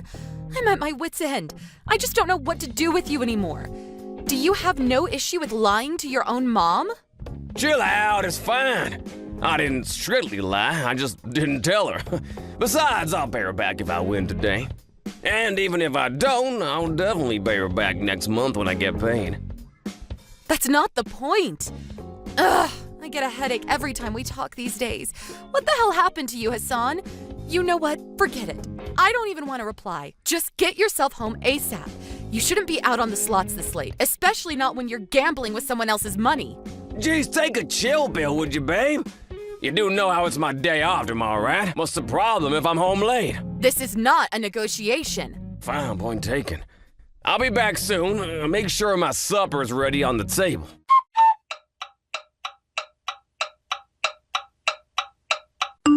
Hassan, I'm so sorry about this, but can you get home on short notice? Are you at work? Why? No, I'm not. Does something happen? I think I'm taking a turn for the worse. My stomach's in agony, my head's pounding, and I'm so dizzy it feels like the living room's spinning. I need you to get me to the hospital. Damn, seriously? That's not good. You got a fever? About 39 degrees. It's difficult for me to stand. I collapsed a few minutes ago. You collapsed? Are you okay? You're not hurt, are you? I think I collapsed from the dizziness from standing up too fast when I tried getting up from the sofa. I knocked some things off the table as I went down, but thankfully, I landed on the carpet, so I'm not injured. But Hassan, I feel horrendous. This is the worst I've ever felt. Please, can you come and get me? I'm begging you. I can't afford a taxi because of all the money I've been giving you lately, and calling an ambulance would pretty much bankrupt us. Please, can you take me to the ER? I mean, like right now, this instant? Yes, honey. I need you now. Please. Can't you make it? Look, babe, I really want to come and get you, but the thing is, I'm in the middle of a huge win streak right now. There's no way I can leave. I'm on fire. A huge win streak? Wait, what? But you told me you got a call from the boss about something that needed doing urgently at the office. Sure I did, but think about it. If I told you the truth, you'd just flip out at me again like you always do. It was only yesterday you were grilling me about my finances for the 754th time this week. Is that a crime? It's only natural for me to be upset about what you're doing. You're a grown man, for crying out loud. It's bad enough that you have to borrow money from your mom in the first place. The fact you're blowing it all at the casino is even worse. Are you incapable of reflecting on your behavior? Do you not see what you're doing is the problem? It's not that I don't self-reflect, and I get that there might be room for improvement in some areas. It's just that I had this unshakable feeling that I was gonna win big time today. I figured if I didn't hit the slots, I'd lose out. And lo and behold, I'm on the win streak of my life. Honestly, babe, you wouldn't believe it. There's even a small crowd gathering behind me as we speak.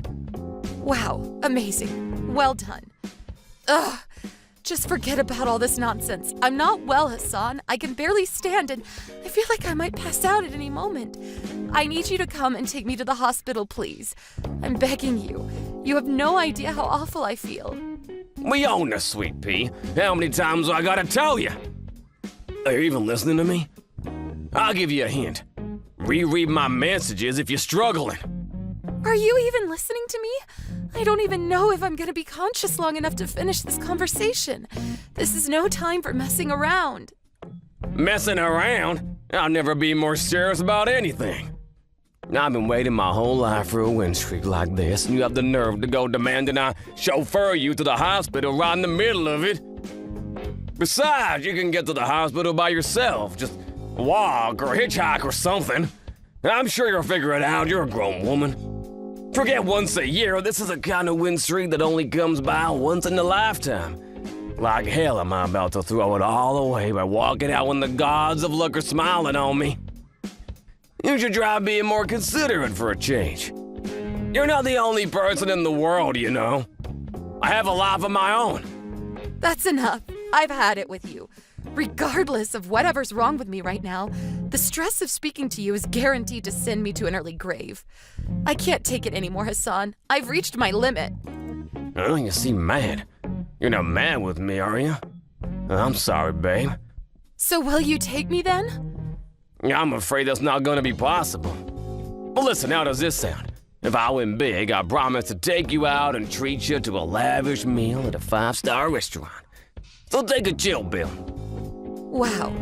You mean you'll treat me to a meal with the money me and your mom gave you? You're such a gentleman. Enough. I can't take it anymore. I'll go to the hospital on my own. Do as you please. Ah, gotcha. So you are capable of making it on your own after all. Why didn't you just say so from the get-go? In that case, what the heck was all the fuss about? You just like nagging at me, don't you? Whatever, I'm just glad you're finally being honest with me. Be careful on the way, okay, babe? I'll do my best to win big so I can take you out somewhere nice when you get out.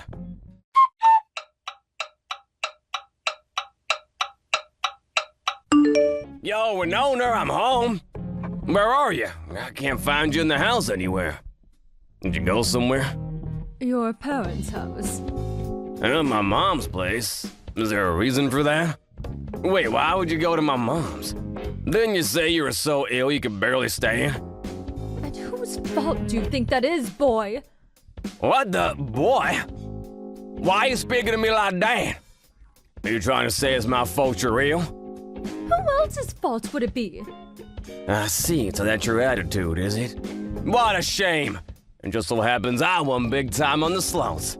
And I was just about to suggest taking you out to a nice fancy restaurant as a treat.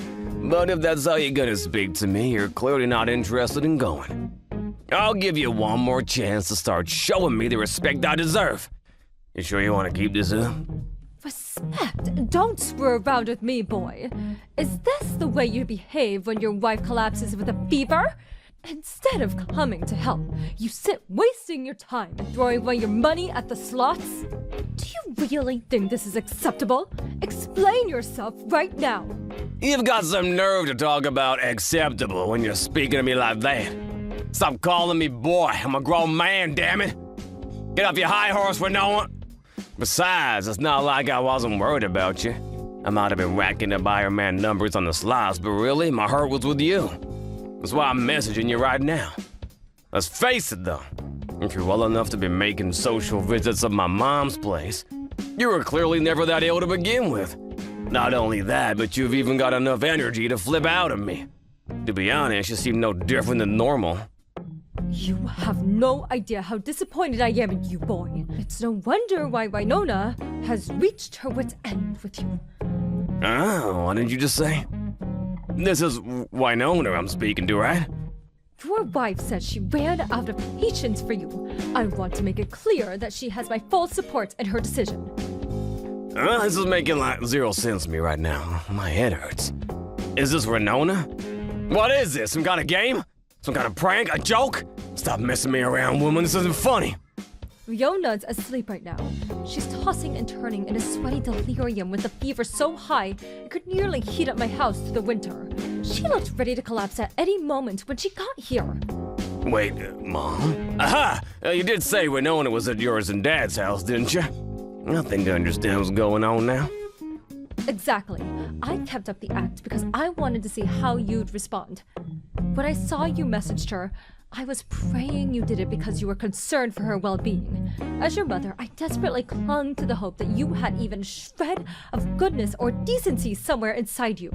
I wanted nothing more than to believe that you weren't as selfish and heartless as she was saying. But it seems like my hopes were unfounded. Whoa, isn't that a bit harsh, Mom? I don't really understand what you're getting at here. Selfish, heartless? Where the hell is all this coming from? Didn't I just tell you? That's what your wife said about you. Why don't you have a good think about what she might mean? I got no idea, I swear. Wait, does this mean Winona's gonna be staying the night at your place? And she's asleep, right? Yes, that's what I just told you, which is why if you want to speak to her, you're going to have to wait until tomorrow. Before you do that, I suggest you think carefully about what I just said. Think about what? Like I said, I've got no idea what you're talking about. How many times you want me to say it? If you don't understand by now, I have nothing more to say. I may be your mother, but I'm not responsible for managing your life. And if you don't understand why what you did is wrong by now, I'm not about to spoon-feed you. Huh? I still have no idea what you're talking about. Fine, whatever. At least Winona will be safe if she's with you. I'll be in touch tomorrow.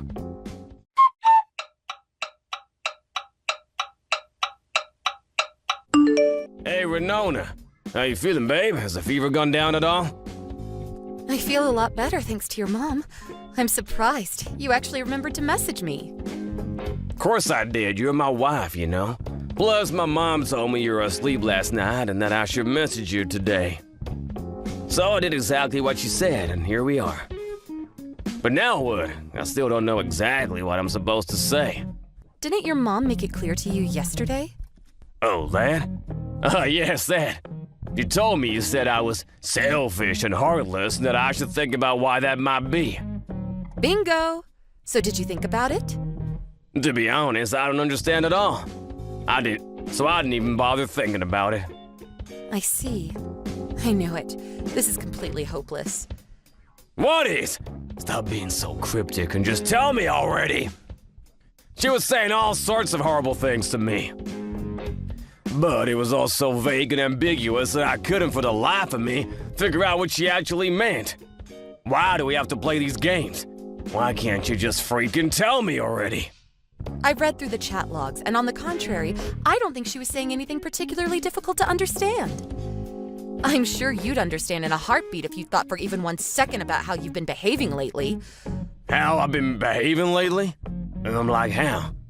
Did I do something wrong? I'm not psychic, babe. At least give me a hint. Wow, you genuinely have no self-awareness at all. I guess it's not that surprising, really. No one of any self-awareness would have such a despicable attitude, or do the things you do in the first place. Despicable attitude? Stop it, Winona, that's crossing the line. I'm just acting the same as I always do. If anyone's acting different, it's you. Yes, and it's precisely that you're acting the same as you always do that's the problem. You're probably at a casino right now, am I right? Looking at the time, you're probably queuing up outside as we speak. Unlucky, so close yet so far. I just got in. That was a pretty good guess, though. How did you know? It's your day off work today. Based on how you were acting yesterday, it hardly takes a genius to figure out you're back for more. I've never felt so bad about being so right about something. Huh? Why would you feel bad? Don't you think you're being a little dramatic here? Do you have any idea how much money I won yesterday? I'm in the big leagues now, baby! The big leagues, yeehaw! Started out with this much, today should be a breeze. It's not your winning or losing that breaks my heart, Hassan. It's the fact that you're still able to waltz off to the casino without a care in the world, despite everything that's going on. How many times I gotta tell you it's up to me what I do on my goddamn days off? And what do you mean by everything that's going on? Did something happen? Oh, I don't know. Did it? Does your wife collapsed yesterday ring any bells? Even if you're too thick-headed to understand what me and your mom were trying to say to you, you could have come to check on me, or at the very least, waited for me at home. Oh, come on, you're such a drama queen. You seem fine to me. I don't see any problem here. All's well that ends well and all that. Ugh, this is exactly the problem. I may as well just come out with it at this point. This isn't normal, Hassan. Oh, how so? The fact you're still able to go to the casino to blow your other people's money on the slots at a time like this, it's not normal. You're ill and you need help. You're a gambling addict. Oh, don't be so ridiculous. Why I always gotta blow everything out of proportion? I'm not addicted at all. Stop whenever I want to. So why don't you then? I'm not blowing it out of proportion at all. If anything, I've been understanding it this whole time to avoid causing a road so explosive it finishes us off for good. Can you seriously claim you don't have a problem when you go as far as lying to your own mother to get hold of more money to fund your self-destructive habit? It's not normal at all. Okay, fine. Let's say I do sometimes do things that maybe other people don't do. Even if that were the case, what exactly is the problem? I have a decent job where I work and make money of my own. It's not like I'm homeless or committing crime, and I do the bare minimum of what's expected of any functioning member of society. Your job's the only way you could possibly be described as a functioning member of society. You practically live at the casino, and your marriage is in shambles. You never do anything to help out at home. Huh? Our marriage is in shambles? What's that supposed to mean? It means those damn slot machines are more important to you than your own wife. Our marriage is nothing more than a statistic on the census at this point. I can't take it anymore. I want a divorce. Whoa, hold on a sec. Why you gotta start talking crazy all of a sudden? Divorce? That's preposterous. You say I'm the one who doesn't care about you, but you divorce me over this? Are you feeling okay? I think you're still ill, sweetie. The fact you're surprised I want a divorce after everything you've put me through is a testament to how detached from reality you are. It's actually scary. No, it's too much. It's too sudden. We're adults and we should talk about this like adults. If my hobby is such a huge problem for you, that you divorce me over it, why didn't you say so earlier? Don't you think it's a little unfair to stay quiet this whole time and spring it on me out of nowhere like this? This might be the first time I've mentioned divorce, but I've been making it abundantly clear how unhappy I am with how much time and money you've been spending at the casino lately. The signs were there, but you weren't willing to pay any attention to them. I gave you plenty of time to realize, too. You're the one who couldn't drag yourself away from your precious slot machines for long enough to think about the future of your marriage. I can't take this anymore. I've run out of patience, Hassan. There will be no more compromises. I can't believe you're being like this, babe. I mean, seriously? This divorce is ridiculous. Now I won't acknowledge it. Whether you acknowledge it or not makes no difference, because as awfully as you've treated me, I still have one ally. An ally? Who? Your mother. After seeing your attitude yesterday while I lied, tossing and turning in a delirious sweat with a fever so high it could melt ice caps, she demanded I divorce you immediately. Well, my own mother? Look how you will gang up on me and try and paint me as some evil cartoon villain. This is pathetic, you cowards. This is absurd. You're right. It is absurd.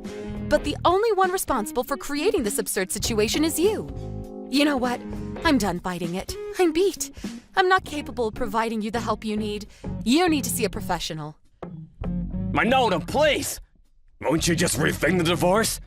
I don't know what I'd do without you to rely on. I need you.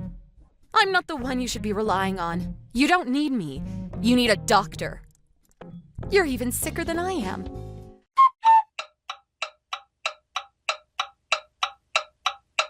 After that, with the support and backing of my wonderful mother-in-law, I managed to push through divorce with a stubbornly hesitant Hassan.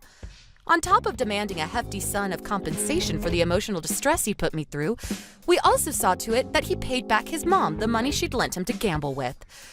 The overall amount he borrowed from her wasn't particularly high, but on top of already struggling to come up with the money he owed me for single-handedly destroying our marriage, it must have felt like a serious weight on his shoulders.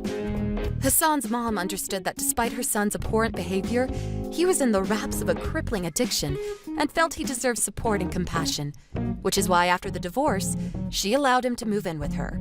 Now they're tackling his addiction together. To tell you the truth, I thought she'd cut all ties with him, but she's doing her best to fulfill her duties as a mother in the face of adversity. While I didn't have it in me to stay in contact with Hassan after the divorce, I really admire her patience and understanding. As for whether he'll actually change his ways or not, I have no idea. I just want him to respect my wishes and stay out of my life forever. Thank you for watching. Don't forget to hit the like button and subscribe to the channel. Rita, about the text you sent me. Are you going on a trip with my mom? Yeah, your mother invited me to go on a trip with her. Jake, I'm sorry to leave you behind. I feel sorry to go on vacation while you're on your business trip. No, don't worry. I bet you're tired from looking after my sick dad for us. You deserve some rest, Rita. But I still feel sorry. I heard you're going to pay for all the expenses for the trip. Not only mine, but also your family's. And about your father, you're going to pay for his nursing home fees as well while I'm away. Don't worry, Rita. Mom insisted that she'll pay for any additional fees. So there's not much money that I'll be paying. Oh, I see. Thanks for sorting things out. No, there's nothing to thank me about. I was also worried about my dad anyways. It's my choice to pay for your trips, there's nothing to be worried about. But the price is pretty expensive. Should I ask your mother to pay for some of our fees? Maybe they could pay for half of the nursing home fees. It's okay. I have my reasons for paying for everything, Rita. What do you mean? You see, my mom and my sister, they can be pretty harsh on you sometimes. It's been a while since you started living with my family, but you still look uncomfortable around them. Well, yeah. I should try harder to have a good relationship with them. It's me who has to try harder. Ideally, I should help you get along with my family as your husband. I'm sorry if my family is making you uncomfortable. If only I had a less busy work schedule. Don't worry, Jake. But still... I'm okay. By the way, what's your reasons for paying for a trip? Oh yeah, about that. If I pay, I think Mom won't be too harsh on you during the trip. I'm being strategic about this. I really hope you can enjoy your trip. Thanks, Jake. That's really sweet of you. I also want to get along with your mother and sister better. I think the trip might be the perfect opportunity. I hope so too. I won't be able to go with you because I have some work to do, but I really hope that you'll have a great time. Thanks. I'll get you some souvenirs, so look forward to it, alright? I'll send it to you after our trip's over. I'll look forward to it. Have fun, Rita. He might feel a bit pressured being alone with my mom and my sister. But the purpose of this trip is for you to have fun. I'm pretty excited for this weekend, to be honest. I'll send you some photos, too.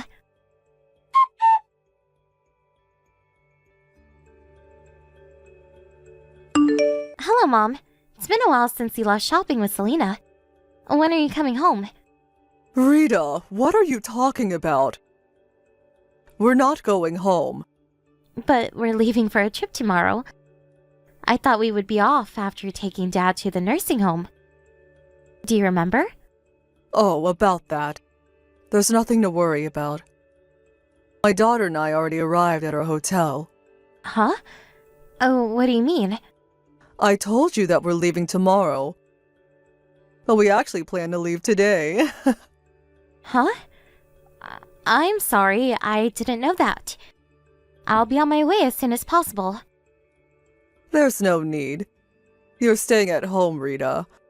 Who's gonna take care of my husband if all of us are on a trip? But I thought we were taking him to a nursing home temporarily. That's a lie, of course. I never contacted the nursing home.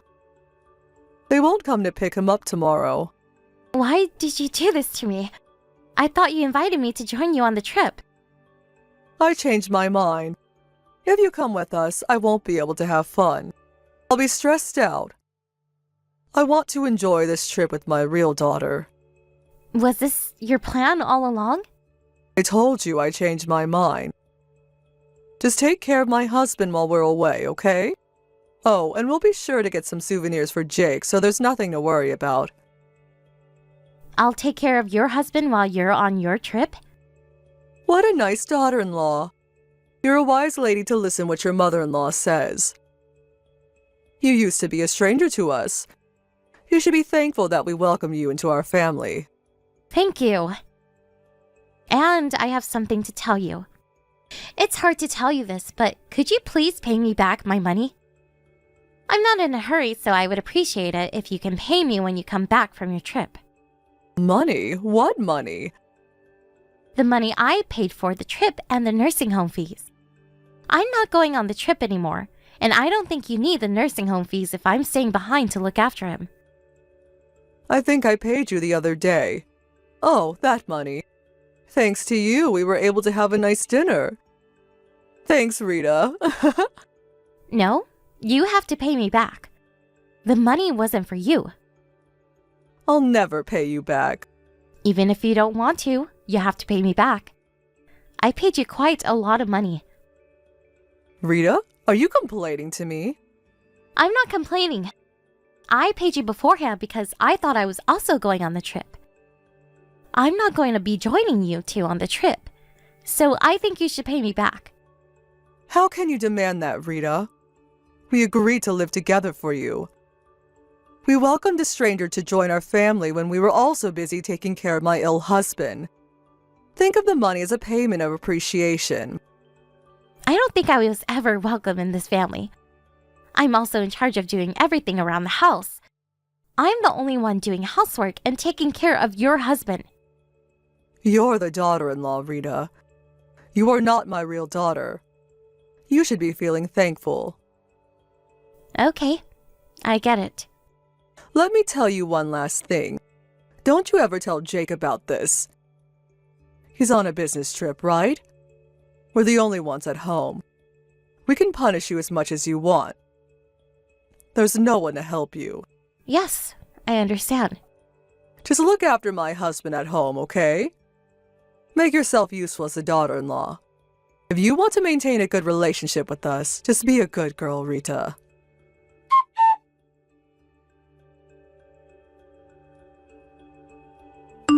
Rita, have you arrived at your hotel?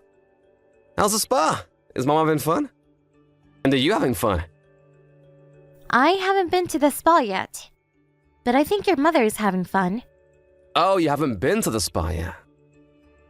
How's everything going? Are they being harsh on you again? Hey, Jake. Will you always be on my side, no matter what? What's wrong? Is everything okay? I'm your husband, Rita. I'm always on your side. Are they being harsh on you? Be honest with me. Not exactly.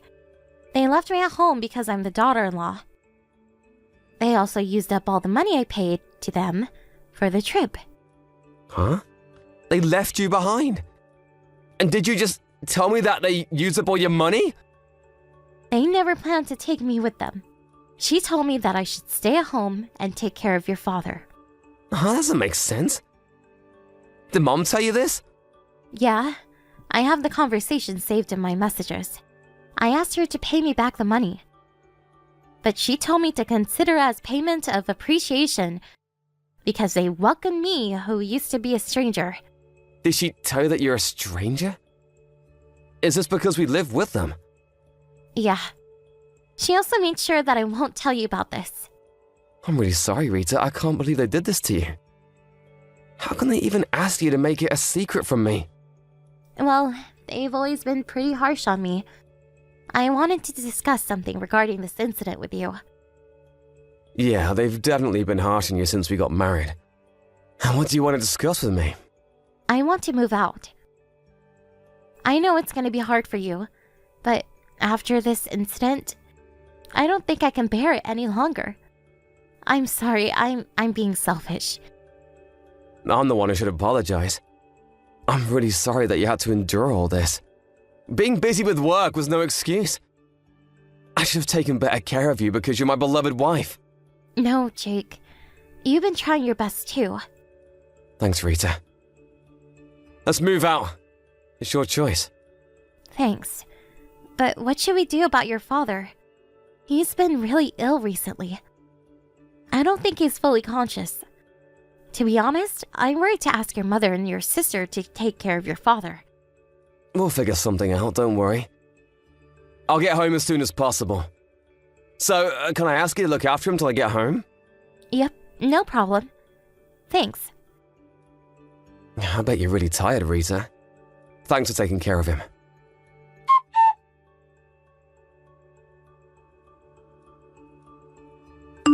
Rita, where are you? My husband is nowhere to be found as well. Why don't you greet us now that we're back from our trip? Welcome home, Mom. I'm sorry I'm unable to greet you in person. I'm currently out of the house. Where's my husband? Don't tell me. You took him out of the house in that condition. No, don't worry. He's currently at a nursing home. I think it's a better environment for him. Nursing home? Did you force him to join a nursing home because you no longer wanted to take care of him? How can you decide this on your own, daughter-in-law? It's not my decision. Jake agreed too. Jake? Why is he here? I thought he was on his business trip. We decided to move out of your house, but we can't just leave Dad at home.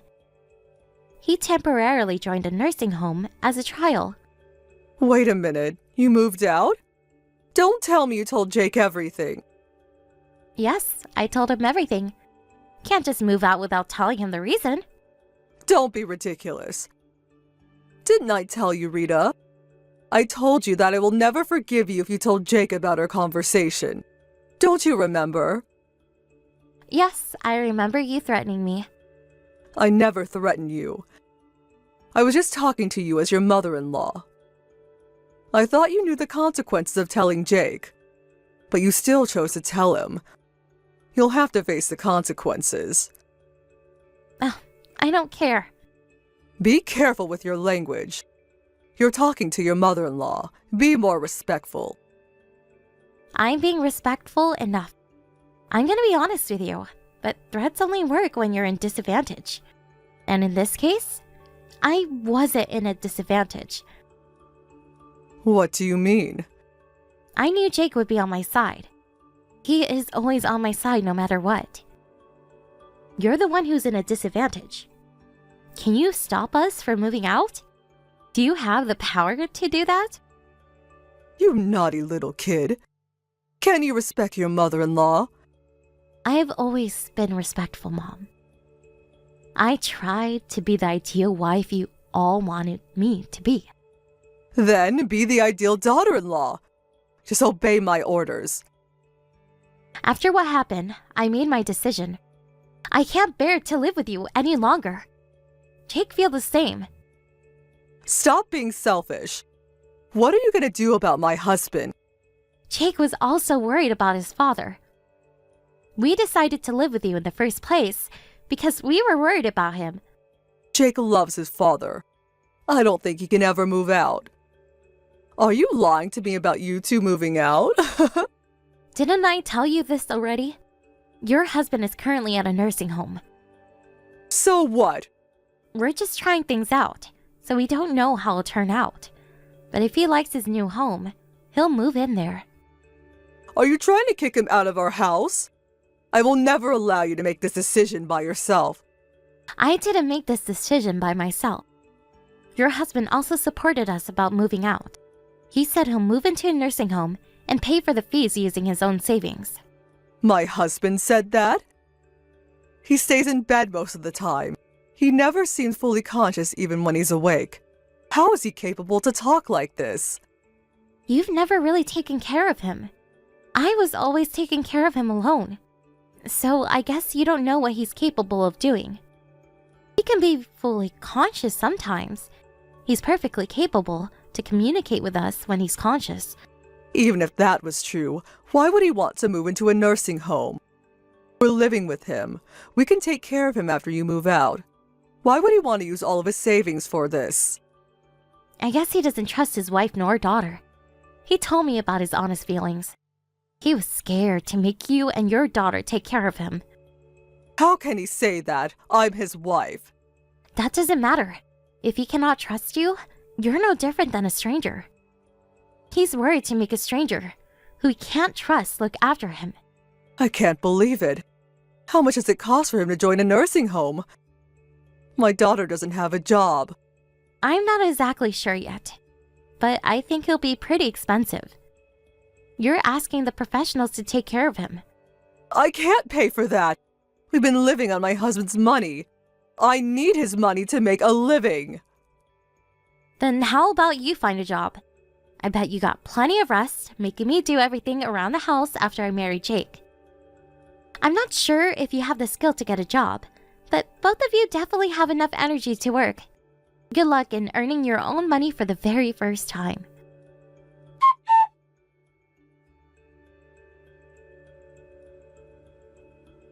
After Jake and I found a new place to live, we finally moved out of his parents' house. While we were looking for a new house, we were also trying our best to find a nice nursing home for his father. My parents offered, not only us, but also his father to stay at their place for the time being, so I never had to interact with his mother, nor his sister, after our conversation using messages. Luckily, we found a nice nursing home around the same time we found our new house. So we're now living a relaxed life in different environments. Jake's mother and sister no longer was able to depend on their father's money. And I heard they're having a hard time working their part-time jobs.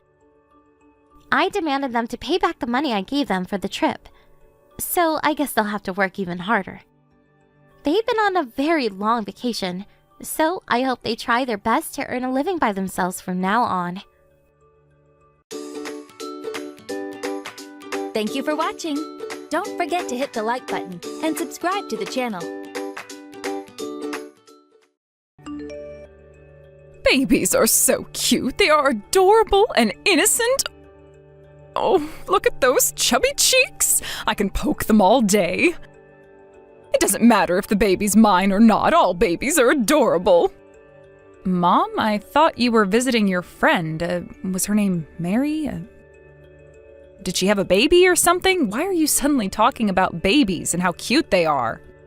But she's around the same age as you. Isn't she a bit too old to have a baby? Whose baby is it? If she actually succeeded getting pregnant at this age, that's a great development in modern medicine. Of course it's not her baby. If it was her baby, I would have paid for the treatment ages ago to get you pregnant. It's her daughter's baby. She's a grandma now. Her daughter gave birth last month. She knows her priorities well. Apparently, she's staying with her mother for a while to take care of the baby. It's difficult for new mothers to deal with babies all the time on their own. Mary is so lucky she'll be able to look after her newborn grandchild. Oh, I see. Babies are really adorable. They have a magical charm. I know it's hard to look after them, but once we see them smile and they wrap their hands around our fingers, your stress is gone in an instant.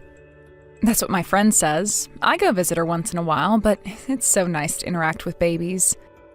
I think I'm visiting her just to play with her baby at this point. It makes me so happy to see them. Their smile is infectious.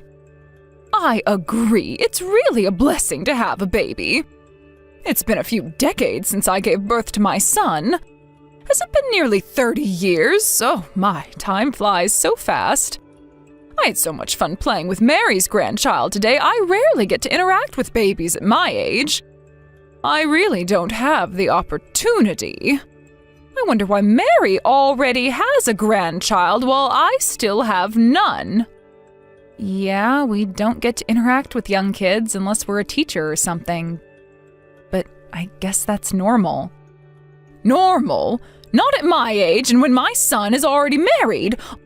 All my friends and neighbors are having a wonderful time with their grandchildren already.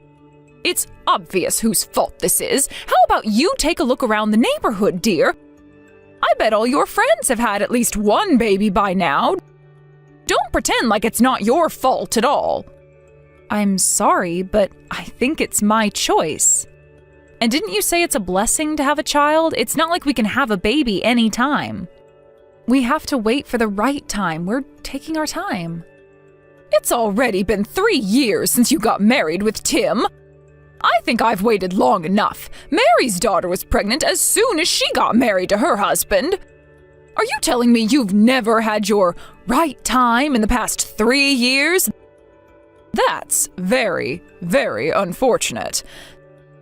Sasha, you must be very unlucky. I've never heard of anyone so unlucky. Are you possessed? I am not, but I've always been unlucky. It always rains whenever I go out, and the waiter often forgets my orders. I guess I angered God or something in my past life. Tim always teases me about how unlucky I am. The last time we went out for a date, the waiter forgot my order again, and he couldn't stop laughing. I didn't ask for the details. Who would want to hear about your date? I was just being sarcastic. Don't you understand jokes? You're not only unlucky, but also really boring. Oh, I never realized. I'm sorry I didn't get your joke. Sarcasm is not my thing. I think I'm too straightforward. Sasha, you really have a carefree personality. I guess you're also very optimistic, or maybe you're just a little bit stupid. I think your personality is also to be blamed. That's why you still don't have a child. You should really start thinking about your future and making plans. You'll be too old to give birth in no time. Tick-tock, tick-tock. I don't think personality is much of an issue. I think you're making connections between unrelated matters. Really? I don't think so. I heard Tim's busy recently. He comes home late, doesn't he?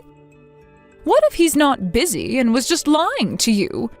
He might be too tired to deal with your personality. I think he prefers to be at work than to deal with you at home. Poor Tim, he can't even take a rest at home. And he still doesn't have a child. You've been making him wait for so long. No, Tim's really busy. He looks really tired every day when he gets home. And he told me the whole story. We value honesty in our relationship. Don't worry too much about it, Mom. You're overthinking and being too negative. I hope that's true, because if I were Tim, I wouldn't be so understanding. A wife who has a problematic personality and can't give birth to his child no matter how long he waits, I don't think he has enough time to deal with someone like you. I think you're looking down on Tim by saying that. I thought you were proud to have him as your son. Tim will never judge me based on if I gave birth to his child or not. I think you know how kind Tim is more than anyone. He loves me the way I am, including my personality. If not, why would he marry me in the first place? There's absolutely nothing to worry about. Okay, I think it's no use talking to you. Well, if you believe so, Sasha, I won't stop you. I'm just trying to give you some advice to maintain a good relationship with Tim. As Tim's mother, I am pretty sure that Tim has different visions about this issue. I know how he's like. Okay, let's stop talking about this, shall we? The conversation is not taking us anywhere. And most importantly, whether I get pregnant or not is not your business. It's our problem, something to decide between me and Tim. We'll discuss this issue ourselves. How is it not my business? It obviously is. Your child is my grandchild. I am going to be his or her grandmother. I should have a say in this matter. I'm going to be related to this child. But there's nothing you can do, is there? Calm down, Mom. This is a private matter. We want to keep this private as possible. So, can you please leave us alone? I'll make sure to let you know when we plan everything out, okay? Are you talking back to your mother-in-law? I cannot believe it. How rude. Why did Tim get such a rude wife? It's a matter of time until Tim dumps you. One day he'll no longer be able to tolerate your rude behaviors. I guess I'll have to try hard to maintain this relationship then. Thanks for the advice.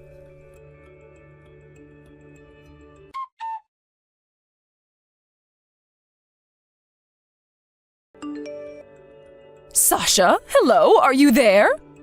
Where did you put my favorite tea? I can't find it at the usual spot. It's in the top cabinet. Can you reach it? Be careful when you reach for it. If you need any help, I'll get it for you when I get home. Why would you put it in the top cabinet when you know that I drink it every day? Can't you be more considerate?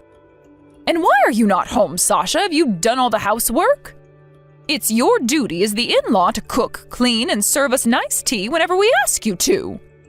If you can't do that, I don't know why I'm living with my son's wife. It's going to stress me out dealing with your problematic attitude. Okay, I'm sorry if I troubled you. Make sure you tell me next time when you're leaving the house. It's rude to leave without a single word, isn't it? I can't believe you can't even do such a simple thing. I guess you're not educated enough. I hope you can be more considerate about your parents-in-law. It's the bare minimum you can do as the daughter-in-law. I'm sorry to tell you this, but I did tell you that I was leaving. Did you forget? You even answered me when I told you so. Huh? Are you trying to say that I forgot? Do you think I'm so old that I won't remember something that's happened just a few hours ago? Are you trying to blame me? How dare you? I didn't say that. We forget sometimes regardless of our age. I just wanted to tell you I did actually tell you before I left. So what? What's your problem? If I don't remember you telling me, that means you haven't told me you were leaving. It doesn't matter if you actually told me or not. What's the point if I don't remember? Understood? That doesn't make any sense. I think that's very selfish of you. Are you talking back to me again? Haven't you learned your lesson? You're really stressing me out. If only Tim hadn't married you, I wouldn't have to deal with you. How about you stop talking back to me and get pregnant with Tim's child? Go and make yourself busy with something else. How much longer are you going to make me wait? I'll probably end my life without meeting my grandchild at this pace. I'm sorry about that. At least you feel sorry, better than nothing. So, why are you not home? Where are you? What are you doing? When are you coming home? I had an appointment with my doctor. I'm still at the hospital, so it's going to take some time. I'll be home by afternoon. Hospital? Are you sick? What, did you catch a cold? You can't even take care of yourself. Well, yeah, it's nothing serious. It's no big deal. I'll be on my way home as soon as possible. It's not a big deal? Okay, then why is it taking you so long? You're taking too much time. Tell me the truth.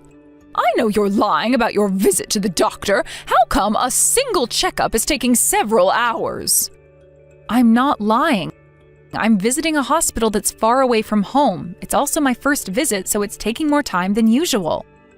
I'm being completely honest with you. This is the reason why it's taking long. You visited a hospital far away just because you caught a cold? Nonsense. You have to be lying. I don't believe what you said.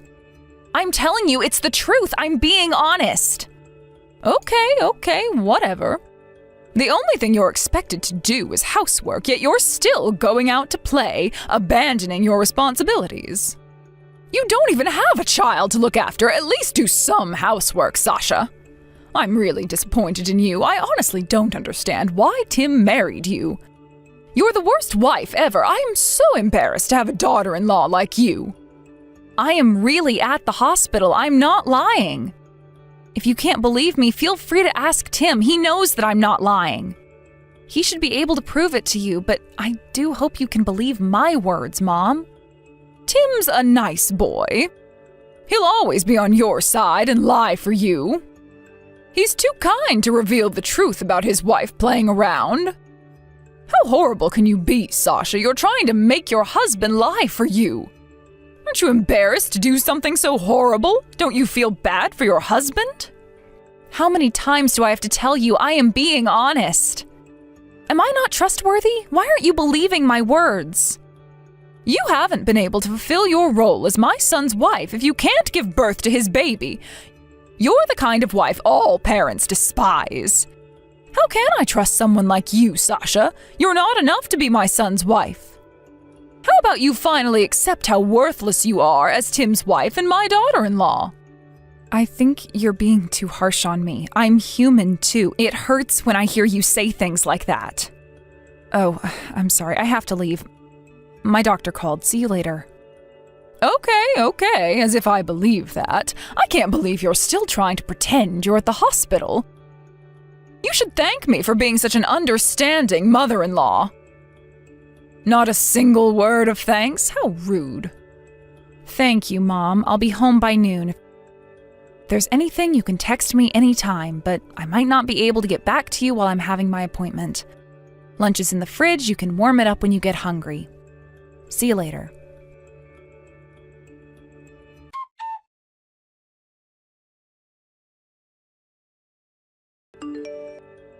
Sasha? I found a piece of paper in the cabinet. I hope you could have told me about it earlier. It had the results from an infertility test. This couldn't be yours, right? Mom, really? Did you enter our bedroom without our permission? You're invading our privacy. I think I kept the results in my bedroom. Why do you have it? That doesn't matter right now. Answer my question, Sasha. Did you take the infertility test? Don't tell me these results are final. You can't be... Oh, you're lying again, right? But your name's on the results sheet. Don't tell me it's yours. It's mine. I'm always telling you the truth, Mom. So, you're infertile? You're unable to get pregnant? Oh my goodness.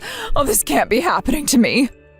You've been lying to me all this time. You said you were waiting for the right time and all that nonsense to me. I wasn't exactly lying. Those results just came back. Why didn't you tell me earlier? Didn't I tell you that your pregnancy is also my problem? Tim told me it was better not to tell you. He thought you would make too much of a big deal out of it. I also thought it might be better not to tell you and make you sad. I know you've always wanted a grandchild, and I didn't want to shatter your hopes. Seriously? Oh my goodness. I can't believe my son married a defective wife. How could he do this to me after I took care of him for all these years? Do you think it's funny? Don't make fun of me. I'm sorry I didn't tell you about my body. It's not something I want to go around telling people. I never meant to lie to you. I was always being truthful to you. Both Tim and I are not going to give up. We can't just do nothing about it. What do you mean? After we found out I was infertile 6 months ago, I've been going under treatment. It's not easy and it's going to take some time, but we believe we'll have a baby one day if we continue working on it. Treatment? Yes. How effective can it be? So did anything change? Did you get pregnant? The treatment must be expensive. It has to be effective.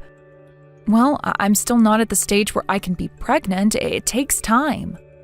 But the last time I visited the hospital for my regular checkup, the doctor told me the treatment was going very well. It's making some progress, so I'll continue to try my best and wish for a miracle to happen. The doctor told me I might be able to get pregnant in the near future. It's just a possibility, isn't it? How can I believe you? If you're not pregnant right now, there's nothing that's certain. But there's a possibility, isn't that progress? If there's a possibility to get pregnant, I want to give it a shot. I don't want to give up. I think there's no need to rush. The treatment's going well. Tim also understands my condition, and he's really cooperative. He also believes in me. Please give us some time. I hope you can understand and root for us.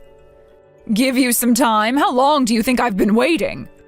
First of all, why do I have to wait for a defective wife like you? Are you in the position to give me orders? Did you just call me defective? Why would you say that? You're abominable. It's not normal for women to undergo fertility treatment. Our body is just made to get pregnant, okay? Normal women get pregnant naturally. You don't have to go to the hospital to receive special treatment. If you can't get pregnant in the natural way, you're defective. You're abnormal, and you should be aware of that. That's not something nice to say. Do you think I wanted to be infertile? Do you know how much I wished to be a normal wife? Can you imagine how I felt when I got the results? Why do you sound angry when you're making your family pay for your treatment? We could have saved that money if you were normal. I really feel sorry for Tim, my poor son. He married a defective. He probably never knew you were abnormal. Don't you feel sorry for him, Sasha? How many times do I have to tell you, Mom? Tim understands my condition and is really cooperative. He's always been by my side and encouraging me. He loves me and respects me as his wife, no matter my health condition. He is a great husband. Don't you think you're the one who's being disrespectful against Tim? I thought you believed in your son and his choices. Talking as if you know everything about my son. Let me tell you, Tim is too nice to tell you the truth. I know him very well. I bet he doesn't want you as his wife anymore now that he knows you're unable to bear children. How can you be so sure? I'm his mother, real mother. I've been taking care of my precious son for nearly 30 years now. I know everything about him. I guess you'll never understand because you'll never become a mother. What a pity. Sasha, are you still there? You're ignoring me because you don't want to face the truth, aren't you? You'll have to face reality no matter how harsh it is for you. Ignoring the truth would just hurt you more in the future. I'm sorry. I don't know what to say. Well, let's leave it here. I've said everything I wanted to say. Now that I know you can't get pregnant, I have absolutely no interest in you. To be honest, there's no reason to treat you as my daughter-in-law anymore. What's the point being your mother-in-law? What do you mean? You can't be serious. It's already been 3 years since you married Tim. Time really flies. And despite undergoing fertility treatment, you're still not pregnant. You really wasted a lot of time, Sasha. I'm still not pregnant, but we're seeing progress. I don't care. It's over. I've waited long enough. I cannot accept someone who can't get pregnant after 3 years of marriage as my son's wife. Get out of my house right now. I'm going to have Tim marry someone else. Someone who can get pregnant naturally and is considerate about her parents-in-law, unlike you. There are so many other women who are way better than you. What are you saying? Are you serious? Tim would never agree to that. We're in love. Please, give it another thought. You can't do this to us. Didn't I tell you, Sasha? I know Tim very well. Tim will definitely agree. He must feel the same about you. There's nothing you can do or say. This decision is final. Do you understand? Just shut up and pack your things. Okay, if you insist. I will leave the house as you wish, but our relationship will never be the same. We're going to break relations, and we're back to strangers. Is that okay? No second chances. Second chances? I don't need them. I'm glad I won't have to deal with you anymore. We're finally free from a defective wife, a wife who doesn't respect her parents-in-law at all.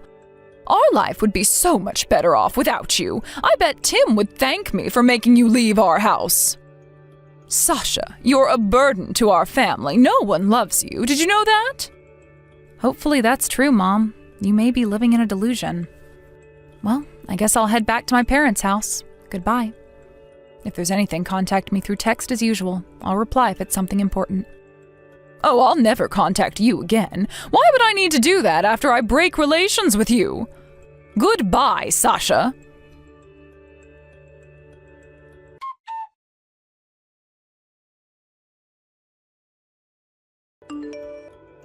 Sasha, what did you tell Tim? He said he'll also break relations with me. I'm his real mother. How could he ever tell me that? You must have told him something and manipulated him, you wicked girl. Excuse me? Don't blame me. I didn't manipulate him. I just told him what happened today, including the conversation I had with you. I had to fill him in with a lot of things. The only thing I did was talk to him like I do every day. I did nothing wrong.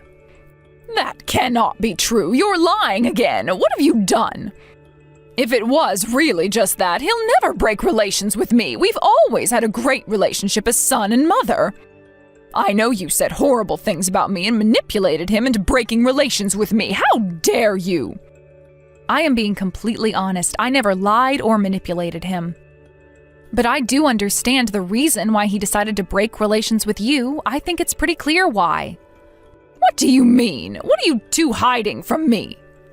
Nothing. I've been telling you this many times already.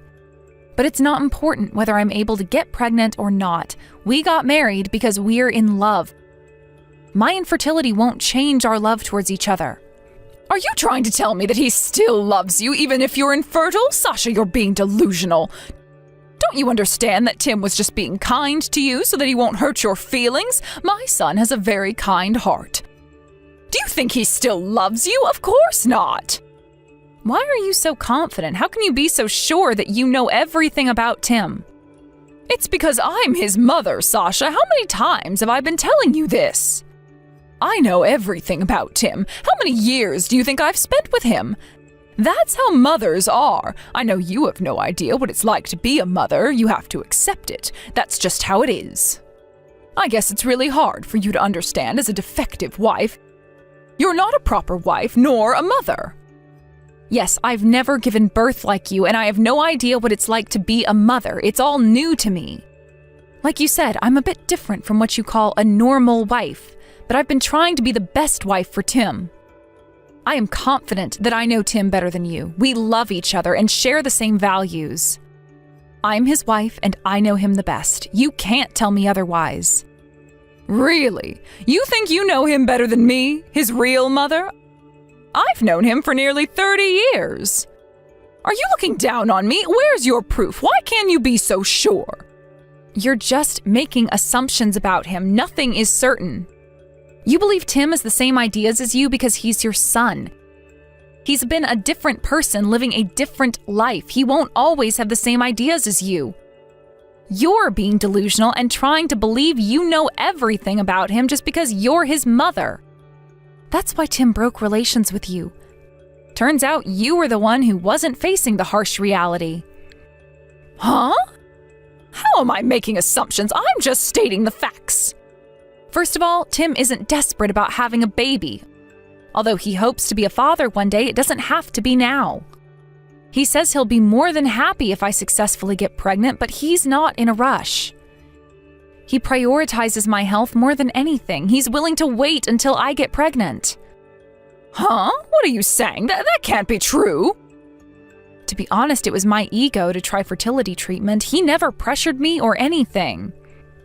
I just wanted to try everything I can. Both Tim and I wanted to become a parent one day. How wonderful would it be if I can get pregnant with my husband's baby? I persuaded him, saying that I'll give up if I still can't get pregnant after undergoing the treatment. It's my last hope. We would be overjoyed if I actually succeeded to get pregnant. So are you telling me it was your idea to try out the fertility treatment? Really? Then what about Tim? He really didn't say anything about you getting the treatment? He's definitely very supportive of me. He says it's up to me. Tim told me that I didn't have to worry about the expenses required for the treatment, and he hopes for what's best for me. I was moved when he said he's happy enough just being with me. Even if I can't get pregnant, he'll still love me for the rest of his life and promised to make us the happiest couple on earth. Well, we'll be more than happy if I actually get pregnant. But you're defective. You're not normal. Why would he love you so much? I don't understand. There's much better wives out there in the world. How many women do you think there are? He'll definitely live a happier life if he gets married with a wife who can get pregnant naturally. That's normal and what everyone dreams to do. Isn't that your opinion? You're assuming things about Tim again. That's not what Tim thinks. Tim loves me and I love him. Don't you understand that this is why he broke relations with you? You don't understand him at all. I'm just hoping for the best for my son. I want him to live a happy life. I don't want him to waste his life on a woman like you. I can't believe he chose you over his real mother. He's a really kind boy. He wouldn't have broken relations with me if you didn't manipulate him. Tell me what you did to him.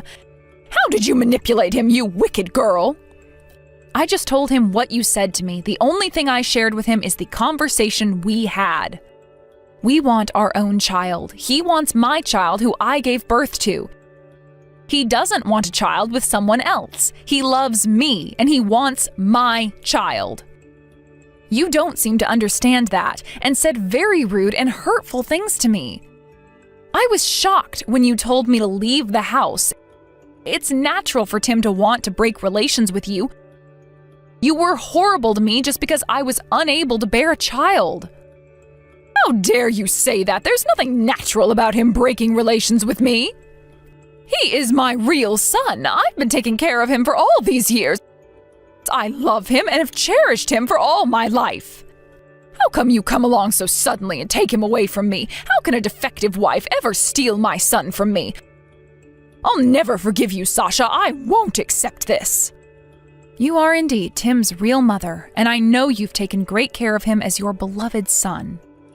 I am thankful that you gave birth to him, and so is he. Thanks to you, we are able to meet and get married. I'll always be thankful to you. That's right, you should thank me more. I'm his mother, and nothing can change that. We have a strong bond, okay? But that's just it. You're just his mother. You have no control over him. It's his own life. You can't just push your own ideals to Tim. You never tried to understand what he really thinks about this issue and made assumptions. He's a different person with a different life. He experienced different things and developed his unique ideas as well as personalities. He is not your clone. You seem to lack consideration and respect for your own son, and not to mention your son's wife. I guess you're a defective human being if you can't do these basic things as a human being.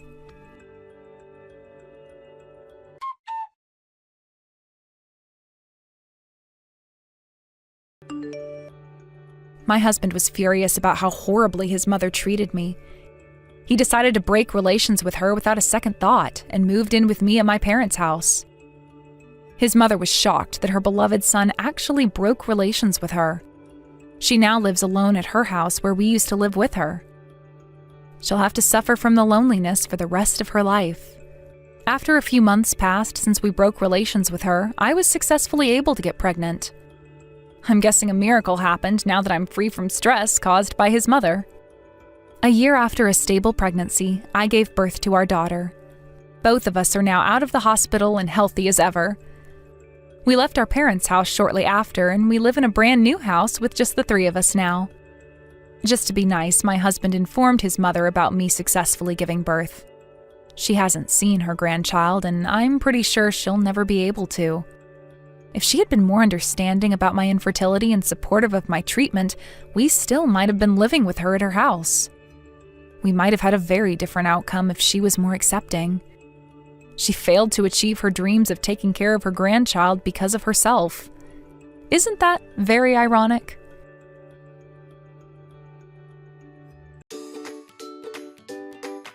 Thank you for watching.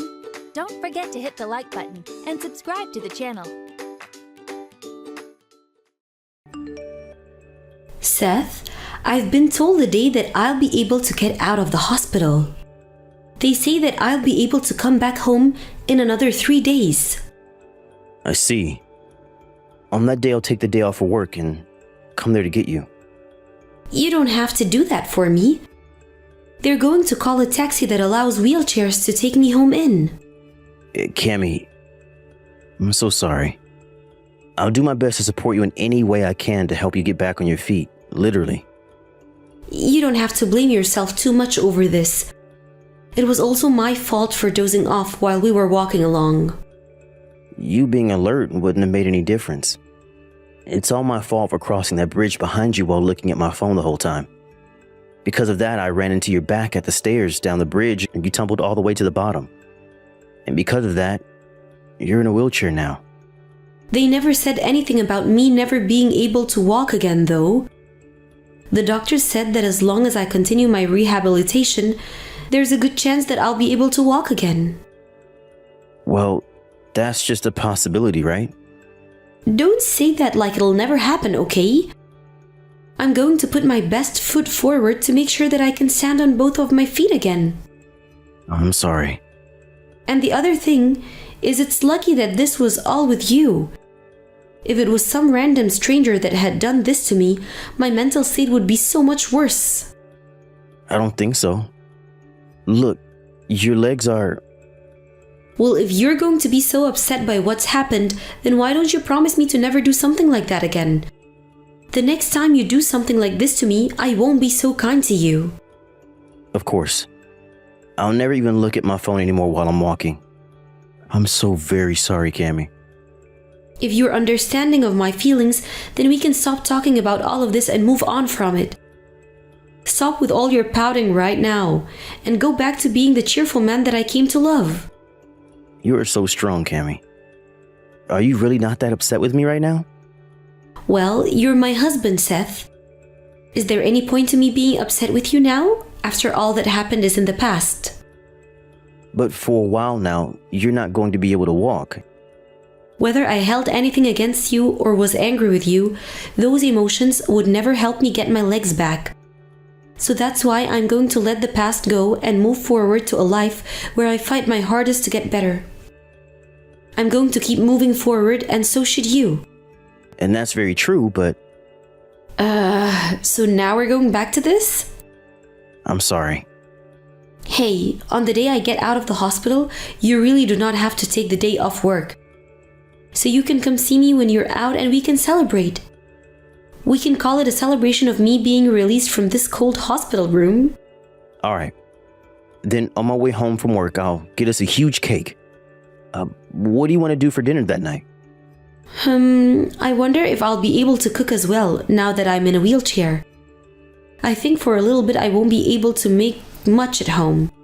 Then how about we order delivery of some kind? That's a great idea. I will have to be working on making the place more accessible to myself when I get back home. And so I wouldn't be able to get anything together for dinner anyway. So I'll order something while you're coming home to be delivered. If you need any help with anything, I'll help you move the furniture around when I get home. Thank you. But I'll let you know about all of that after I give living in a wheelchair a try to see how everything feels. Alright, I'll leave that up to you then. I'll do anything you need me to when I get home.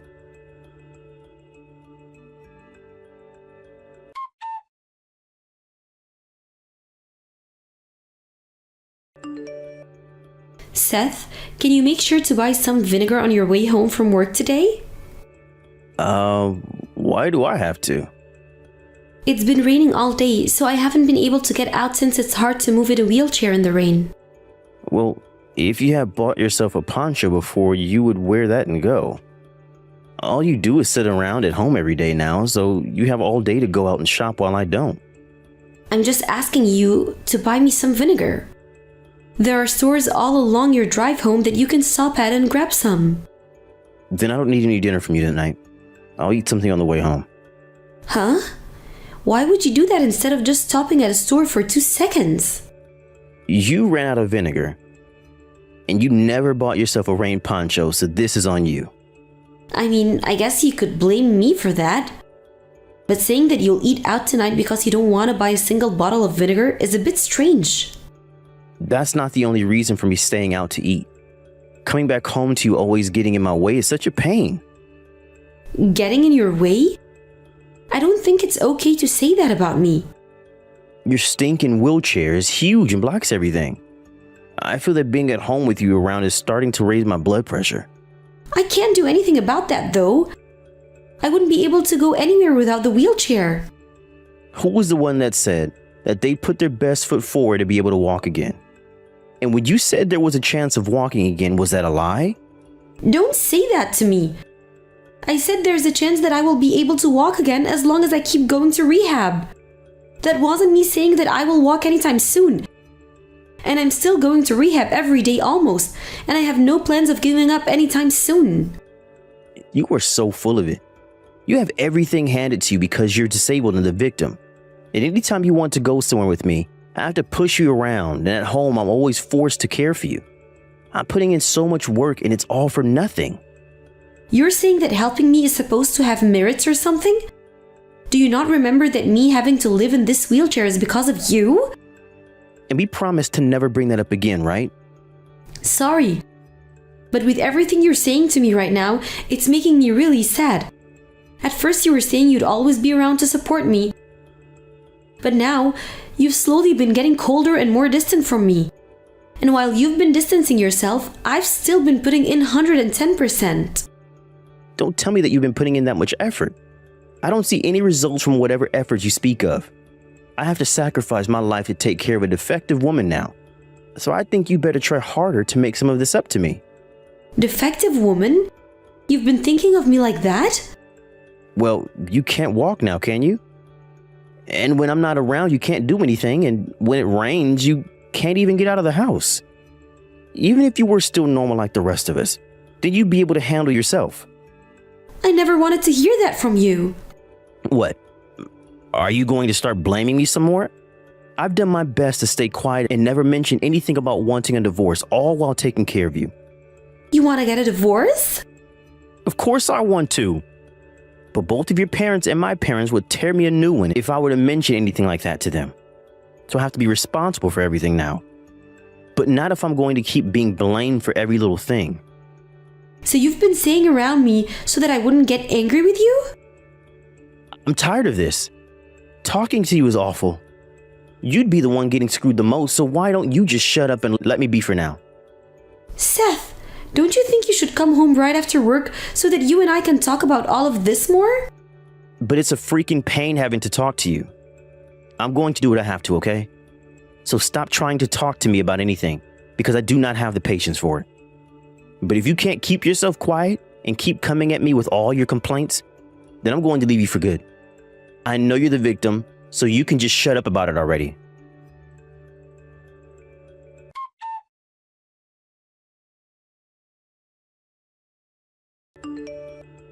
Seth, I have something I'd like to talk about. Do you think you can come home as soon as you get out of work? I don't think so. I have a lot of work that just keeps stacking up, and so I don't think I'll be home tonight. You've never had to work that late while working for that company before, though. And I was doing the same sort of job you're doing now, so I know that it doesn't get that busy. Well, I don't think you understand this company. But my dad is working in the same kind of company as you and says that this is not the busy season, even for you guys. Stop trying to compare what this company has to get done with whatever his company is doing. Right now, everyone here is very busy and has a lot of things to handle. So we're not even going to be able to have a normal discussion anymore, huh? We don't have anything to discuss, do we? Well, I do. Then you can tell me right here, right now on the phone. I'll take a look at what you have to say later after you're done typing. Then I guess I'll let you know right now. Seth, you've been cheating on me, right? Huh? What? Do you have any proof of that? I found a letter in one of your suit pockets. It was from Valentine's Day, and it had some things written on the inside of it. What the heck? You're going to start doubting me because of that? I just happen to be really popular with a lot of the women around town. So every year I happen to get a lot of Valentine's Day letters and cards from them. But this one is asking what hotel you want to stay at next time on it. This would mean that you're cheating on me, right? I don't know anything about that. I bet whoever was writing that was doing so as a joke or something. Stop trying to tell me that that letter is enough proof to say that I'm really cheating on you. So after all the times you've been staying outside of the house these past few months, you're going to try and hide the truth from me now? I'm not trying to hide anything from you though, Cammy. You already know that if I'm to throw you away, your life will be over, right? You're still in that crappy wheelchair, and you've gotten old. I don't think there are any men that will be willing to marry a defect like you now.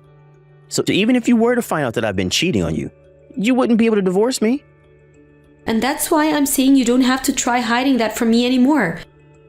You could have just told me that you knew about the letter in your suit pocket, and we could have carried on from there.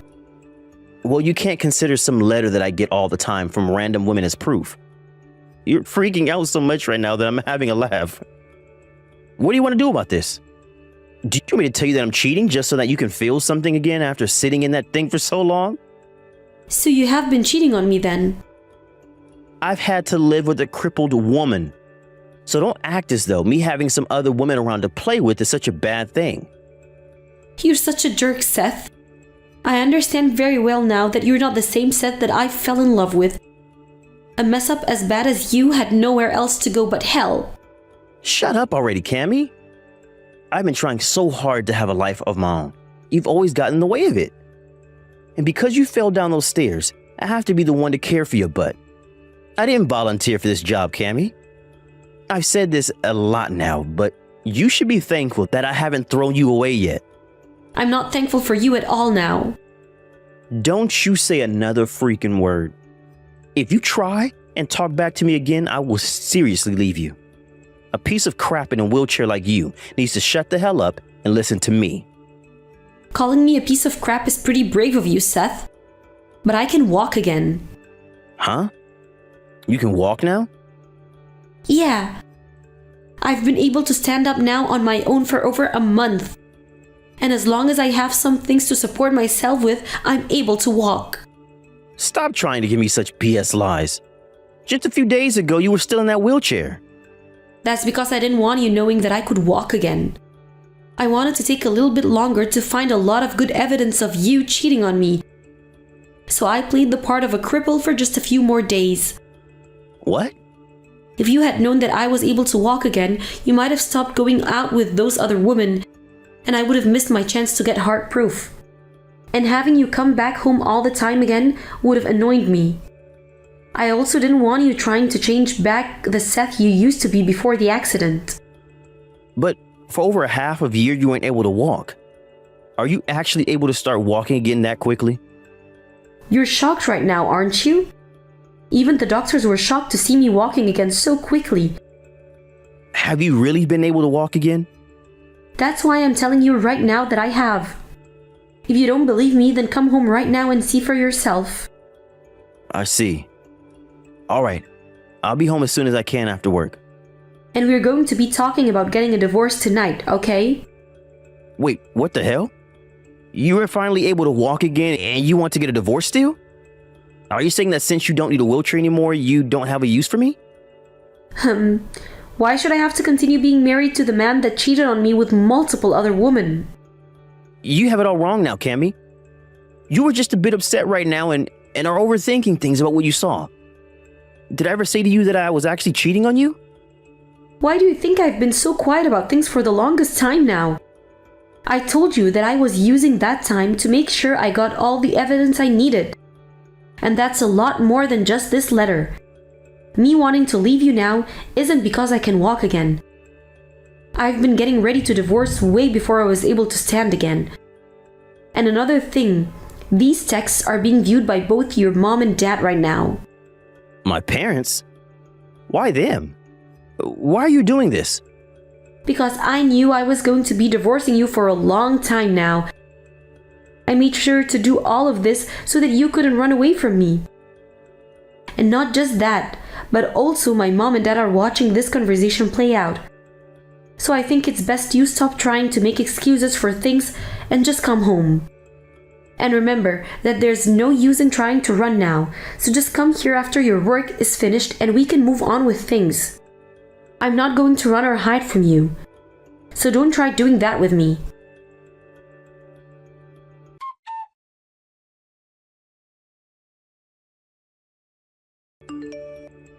Cammy, please. Can you please come back home? I can't. I'm busy with a lot of things now. I have to get a lot of my things ready to move out, and I need to stop by a few different places to work on some legal things. I left that last girl that I was with though. Is that right? Can you please come back and try to make up with me? I want to help you with your rehab again, and I want to make things as smooth as they can be for you as you transition back to walking on your own. Are you not embarrassed by saying things like that to me? Have you forgotten why this is all happening in the first place and how you treated me a few days ago? I think that I was a real jerk back then. I know that I was, and it's not okay. So then you should know that something like that, making up, isn't going to work. I'm sure this is going to sound like more excuses to you, but those times were hard for me as well. Huh? I've been blaming myself ever since the day I put you in that wheelchair due to my negligence. And having to come home to see you in that wheelchair every time was torture. And so I just couldn't manage my feelings about you and what happened any longer, and things happened because of that. So that's why you started to say terrible things to me and cheat on me with other women? And went and did things on your own without even telling me? Deep down, I never wanted to do any of those things. It's just that after seeing you like that all the time, I wasn't able to control what I did and said. I'm done here. At this point, talking to you any longer will make me blow a fuse. I want to hand in those divorce papers soon, so please sign them. If you don't have them signed by the middle of this week, I'll have to take all of this to the court and have it settled there. Wait a second. I told you that I don't want to get divorced. Did I ever say that I cared what you think? And didn't you threaten me before the divorce saying that if you let me, I'd be done for? That wasn't meant to be taken seriously. You don't want to get a divorce now because my dad had to sit down and say a few things to you, right? You both work in the same field, and he would begin to start saying things about you that might threaten your career, right? And what makes things worse for you is that your boss is best friends with my dad ever since college. That's not why I don't want a divorce. Then why? Are you upset that I found out about you cheating on me and don't want to pay the settlement for that? Maybe it's that and everything else. You're afraid that if others find out about this that you've been involved with, they'll start to come after you. I'm sorry. I'm really so sorry for everything. I really dropped the ball on our whole relationship by doing all those crappy things, so I'll never do anything like that again. So give me another chance. I think I've given you plenty of chances already, don't you? The reason for me wanting this divorce right now isn't because I've finally become able to walk again. You starting to become distant from me and cold caused me to start to think. And when you kept on calling me crippled, and in your way I didn't try to fight back because I was giving you the chance to come back. I wanted you to warm up again to me and close that distance you made. Cammy, I'm so sorry. But with every chance I gave you, you only became more and more hateful towards me. You then started to run away with other women and would really get heated when I tried to say anything to you. And when I was having a tough time, you were never at my side to help me feel better. You had plenty of time to make things right with all of the chances I gave you before my love for you went cold. I really am the worst man alive. I'm sorry, I'm really sorry. It's too late for that game now. No, Cammy. What am I going to do if you divorce me now? There's nobody that's going to come and help me after this. Cammy, please help me. Please. When I needed you to help me, you were off making love to other women and calling me horrible things. Now I don't feel a dang thing for you. It wasn't just my legs that you ended up hurting. You did a far worse job to my heart, and it'll take forever to heal from that than what happened with my legs. If you really do feel sorry for what you did to me, then you can apologize by never talking to me again.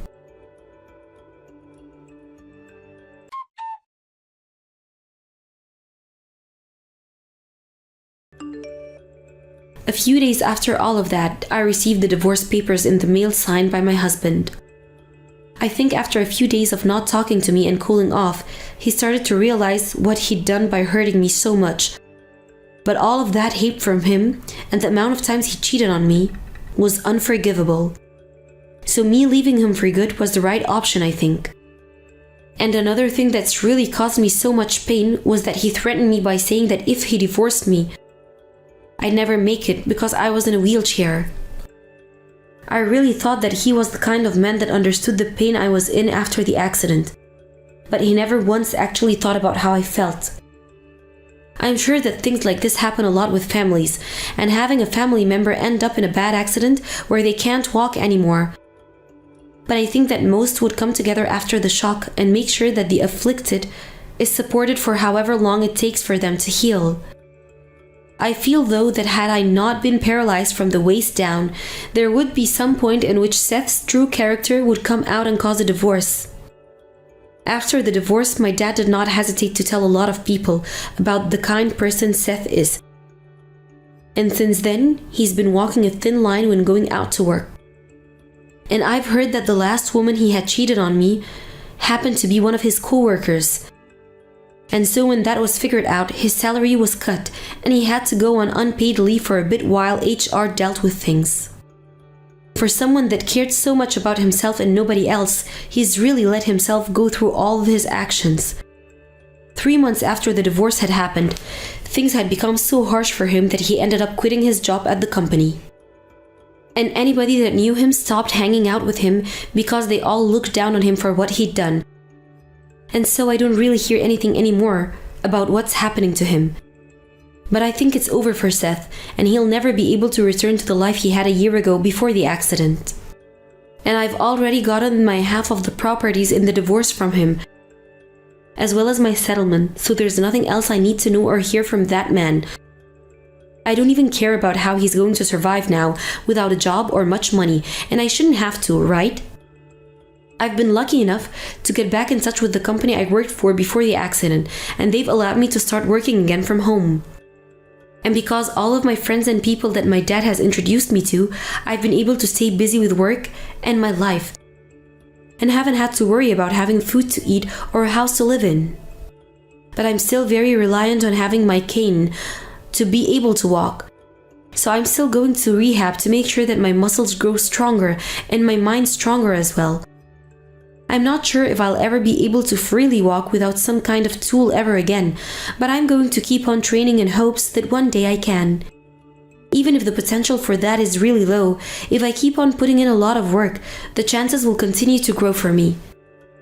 And along with that, I'm going to keep trying my best to maintain the life I've been given now. And will never forget all the strength I've had to make it this far already.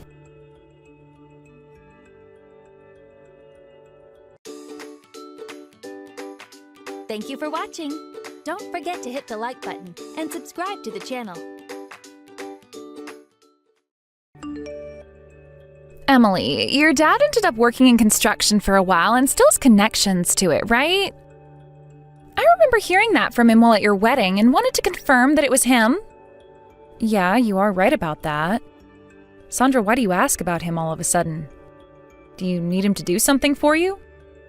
No, I was just asking is all. But actually, I have to move out of the house I'm living in right now. And since this has come out of nowhere, I'm in a bit of a pinch. That's really tough, actually. Was there a reason for all of this having to happen to you? Well, apparently the landlord's kid is coming back here. And he's asked me to leave my place so that he has a place to give to his kid. Of course, he's going to be paying me to leave the place, but I haven't been able to find a place to move into yet. It's all happened so fast, and I kind of feel like it's a bit unfair of him to do that to my husband and I. I get what's going on now. That does seem pretty unfair of him to do that, but I remember hearing that you and your husband have been late on some payments, so maybe he's just had enough and needed a reason to get you out. Sorry for suggesting that. But anyway, why did you want to ask about my dad? I don't think he'll be able to help you out much in your current situation.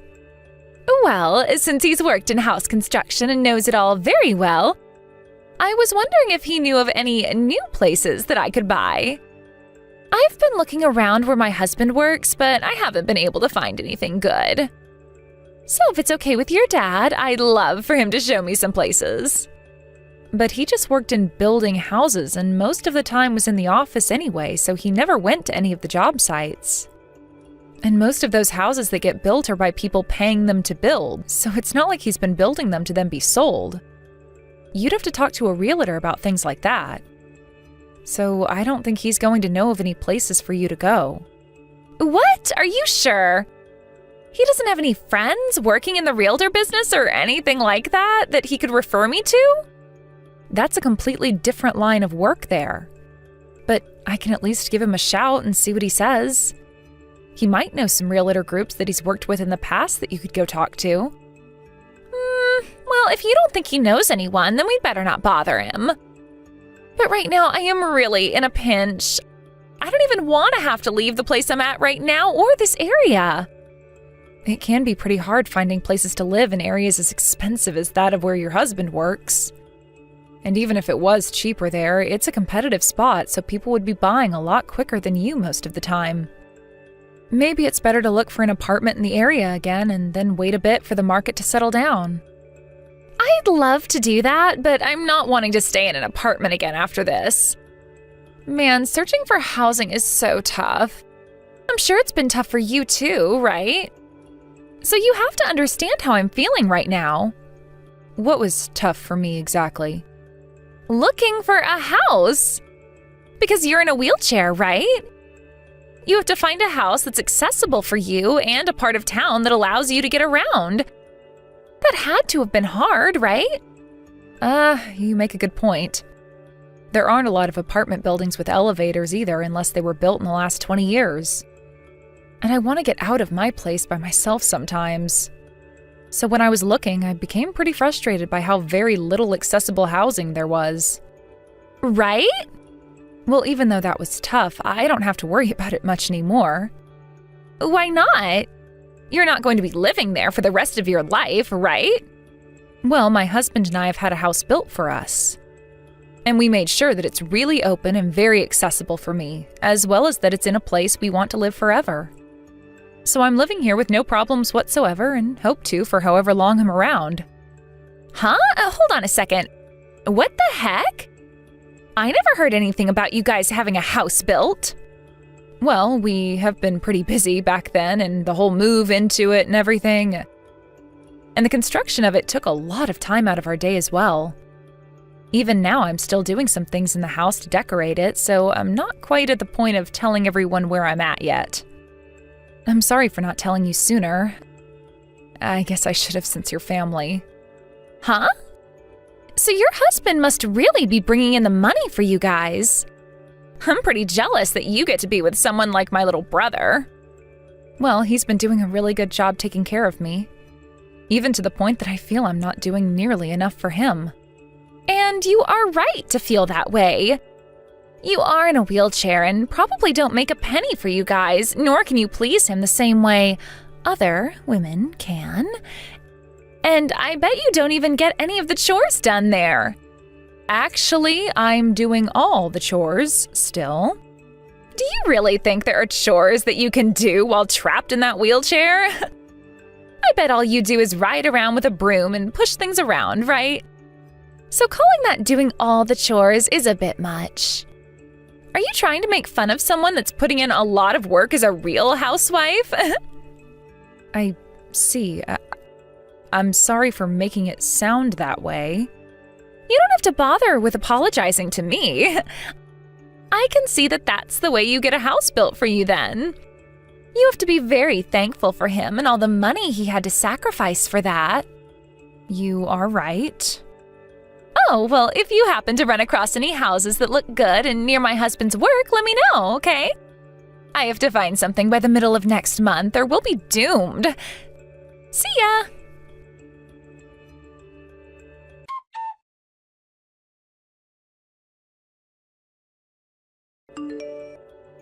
Sandra, excuse me. I've noticed that some things for you have arrived at our house, but did you mean to send these here? Ah, yes, I did. I'm sorry for not mentioning that to you earlier. I was forced to move out of my place and have to come to you. So you're moving in with us? I heard about this from my dad. He told me that he's going to be living with you both there. And that's the reason you had that house built as well? I know I just asked this, but I need to ask again. Are you actually thinking of moving in with us? Well, of course I am. Why else would I be sending a lot of my things over to your house? Does your mom know that all of this is happening? Right now, everyone is out of the house, and so I can't ask them what they know, but I'd really like that you ask them first before sending things to the house like you're allowed to be here already. Well, they won't know anything because I haven't told them yet. Do they have to know that I'm coming for me to move in there? You're asking me that question? Coming into our house this quickly isn't a simple thing. What are we going to do about all of these things you've sent here? Right now, I can barely get around the front of the house with all these boxes in my way. Sorry for the clutter. And you shouldn't have to be thinking that, right? I'm going to be there tomorrow to take care of all those things, so don't feel as though they'll be sitting around for days.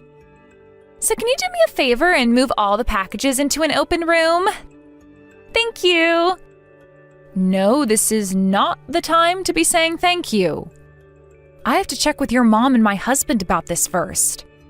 And I'm not going to decide on all of this myself without getting their feedback, because this is their house too. Oh, come on. What are you talking about? That house that you have right now is built on the land that my parents own, right?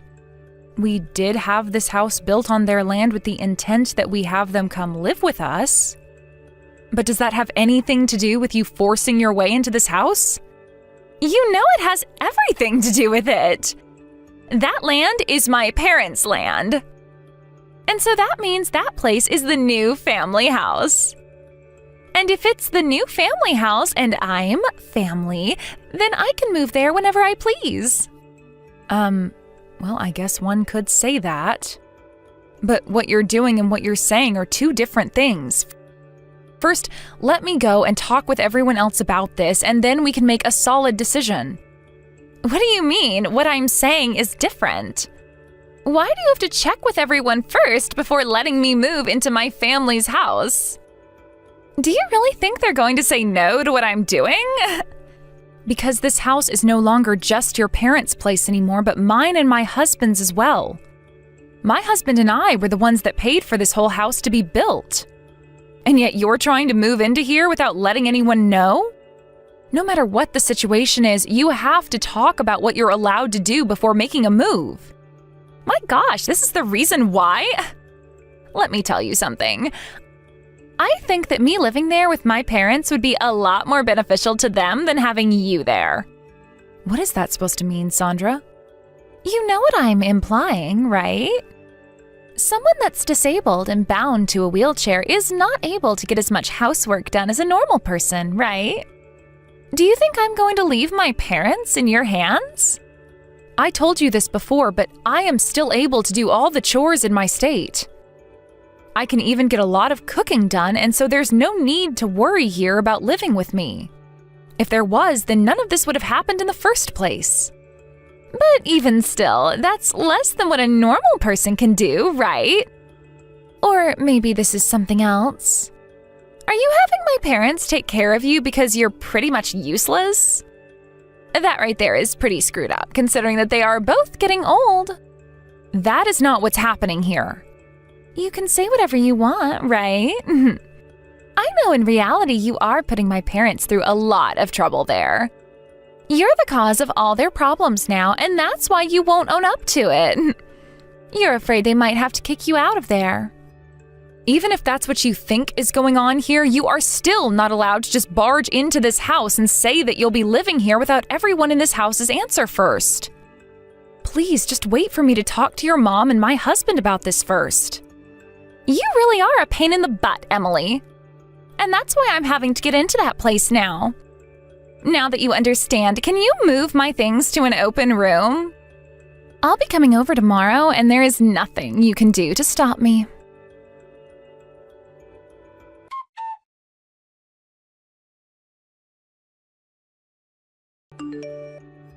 Sandra, when are you going to be coming home? I have lunch and everything made up for you now. Oh, I'm sorry, Emily. I don't think I'll be needing lunch today after all. What? Again with this? You asked me to make you something yesterday as well and never came to eat it. Well, I'm going out with friends now for lunch. I couldn't say no to them, right? Well, if you knew that ahead of time, you should have told me. It's a pain for me to have to make food that won't be eaten. That's because you're in a wheelchair, right? But listen, this is great. After that whole conversation we had weeks ago, we are still able to live in that house together. So all that crap from you before meant nothing, right? There is still a limit to us all living together. You are only going to be with us until you find a new home, right? Did my parents agree to something like that? But Emily, that house you have is so relaxing to live in, to the point that I'd love to live in it with you all forever. The only reason we are allowing you to live here is because of what happened between you and the landlord, and you'll only be here until you have a new place to go. You need to start searching for a place more seriously now, or we'll all have a problem. Don't say that to me. That's right. How about you and your husband get out of here? Then there would be no problems with me staying here with my parents, right?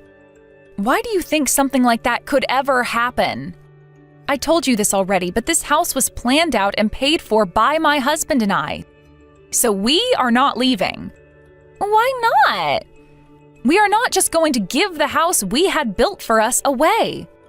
And in the near future, we are planning on buying the land off your mom so that it can all be under our name. So you're asking the impossible from us right now.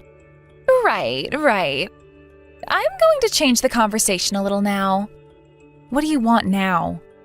Are you finished with all of today's chores yet? I asked you to get it all done before I left, right? I've finished everything already. But you weren't there to help me out with any of it, so it was a real pain as well. Oh, is that so? Then let me add some more things for you. Can you go out and wash my car? What? No way! I may be able to handle things inside the home, but you know that I can't clean a car all on my own. I am your sister-in-law, so you go and do what I've asked of you. I'm not going to let you slack off just because you're in a wheelchair. Sandra, ever since you barged into my house, you've been asking me things like this a lot. Asking me to do things that I just cannot do. What are you wanting to do to me? Nothing. I'm simply asking you to do some favors for me is all. Well, if you don't like helping me out from time to time, then leave the house. If you do that, then you'll never have to be bothered by me asking for help ever again. Understood.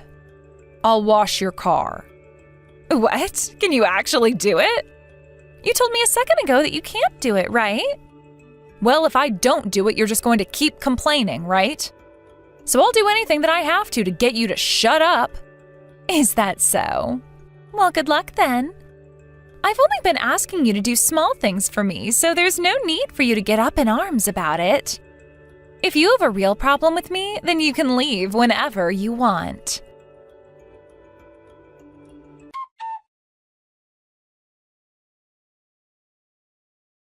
Emily, where are you right now?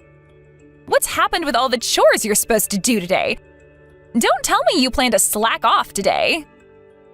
Right now, we've taken her to get a medical exam done. Oh, she did say something about that kind of thing. Well, besides that, did you hear the news? Last night, my parents were having a talk. My mom was saying that she can no longer take having you in the house with us. Something like that was never said last night. You never were around to hear any of that, so what are you talking about? She said all of that.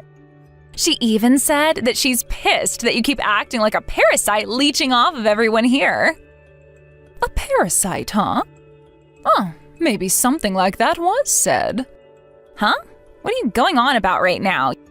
You really are messed up more in the head than both your legs are. Well, that doesn't matter now, as long as you understand what all this means. A parasite like you needs to leave this house now. That's what's best for everyone here. I'm surprised you could say something so audacious. I was talking about having my daughter, you, leave the house. Huh? I'm not your freaking daughter. You really do have a screwed up head on you, just like those mangled legs. The only one that's screwed up right now is you. Saying such horrible things to my cute daughter-in-law. And not just that, but ever since you came into the house without asking, you have done nothing but sit around and take advantage of us. When the hell are you going to find that new house? What is wrong with you? Are you trying to act like Mom? You're talking to me right now through text, so that's not going to work. You wish this was her trying to act like me. But right now you are talking to your mother, and you've made her very, very upset. I do not want to see my daughter talking to someone else in the family like you have today. Is this really you, Mom? Stop joking, Emily. This isn't a joke. If you're not going to believe me, then do you want me to tell you how long you had been wetting the bed for? Or maybe I can tell you the story of how you'd gotten cheated on in high school. Stop that right now! Why are you using Emily's phone? What happened to her? I told you we're at the hospital right now so that she can get her exam done. Forgot that already? Huh? You said that? You must have just asked where she was to have a reason to start a conversation with her again then. Now let me ask you this. When did I ever say that I was getting fed up with Emily living in this house with us and wanted her to leave? You were talking with Dad about it last night. You said that the parasite living here is being a pain in the butt. And I knew that you were talking about the problems you have with Emily, right? Oh, you're talking about that. Well, you're mistaken. That parasite I was talking about was in reference to you. Huh? You're lying, right? Not at all. You said you had no place to go, and that's why you forced Emily to let you live here. But this whole time you've been here, you haven't done poop. Haven't done poop? I've gone to the realtor once. And that was one time. I know that since then you haven't been doing a thing to find yourself a house. And just when I thought I was having enough of you, you started to tell Emily to get out of this house. What is that all about? Who the hell do you think you are to be telling her all of that? I don't see you giving anything to be allowed in this house still. You are an embarrassment, Sandra.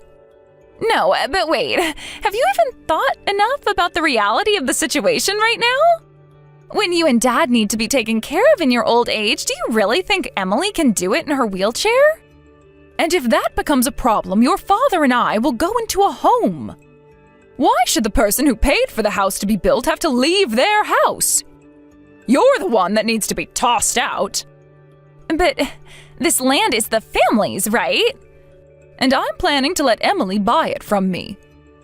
I want to use the money she pays us as part of our retirement. Understand? She is being very kind, saying that she's willing to pay for this land. That's what she should be doing. I was originally going to let her have it, but she continued to offer that she pay. I'd rather have a daughter like her than one that complains all day and asks the owner of the house she's allowed to live in to leave. And not only all of those other piss-poor reasons, but also because you've been messing with her for being in a wheelchair. Then are you saying that it's better we all have to leave that house instead of her? I am, Sandra. I am. Let me be transparent with you now. The way that you have been treating Emily is absolutely unacceptable. If you're not going to change everything about yourself right now, then get out of her house. Shut up for a second, Mom. I don't have anywhere to go right now, so you can't seriously be asking me to leave. The owners of this house are Emily and my son. So if you knew living here for the time being was your only way of staying off the streets, then why have you been making fun of the owner? If you don't want to leave this house, then change that attitude of yours right now. If you don't, you won't have a place to live starting tomorrow. The four of us living here are happy for a nasty witch like you to be tossed out whenever.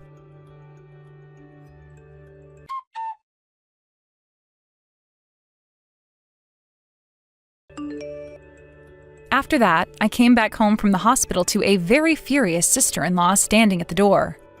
She was so furious, in fact, that it was almost like she had forgotten everything her mom had said to her. And right in front of her own mom, she began to cuss me out and even rock me around in my wheelchair. But after seeing that her daughter's attitude had only gotten far worse, Bev became the new monster in the house and slapped Sandra across the face so hard that it went dead silent. And then she dragged her out the front door into the lawn and left her there to come back in with me and lock all the doors. Sandra began to scream and cry, asking to be let in while banging on the door, but we moved upstairs to her room and began going through all her things. And right then and there, Bev called Sandra's husband and told him that they were not welcomed there anymore. Before taking all of Sandra's things and throwing them out the second-story window, including all the fragile things that broke on impact. Luckily, her husband had emergency savings in his account, so he was able to find a new apartment for them to live in. But both Sandra's parents had cut ties with her by now, and so we'll never be seeing her again. I know that me being in a wheelchair limits me from doing a lot of things, but when it comes to most housework, I'm able to do them, as long as there isn't someone constantly trying to put me down. But because Sandra tried to take advantage of me and my disability, she had to feel the full wrath of her mom and lose almost everything she had. I'm not really sure what's been going on in her life now after such an eye-opening experience, but I've heard rumors that her husband is thinking about getting a divorce because of how useless she's become. I'll make sure from now on to continue to do my best to do everything I can for the family, as they've done a lot for me. And while I'm at it, I'll avoid ever making Bev upset, because that last moment between her and Sandra was very scary.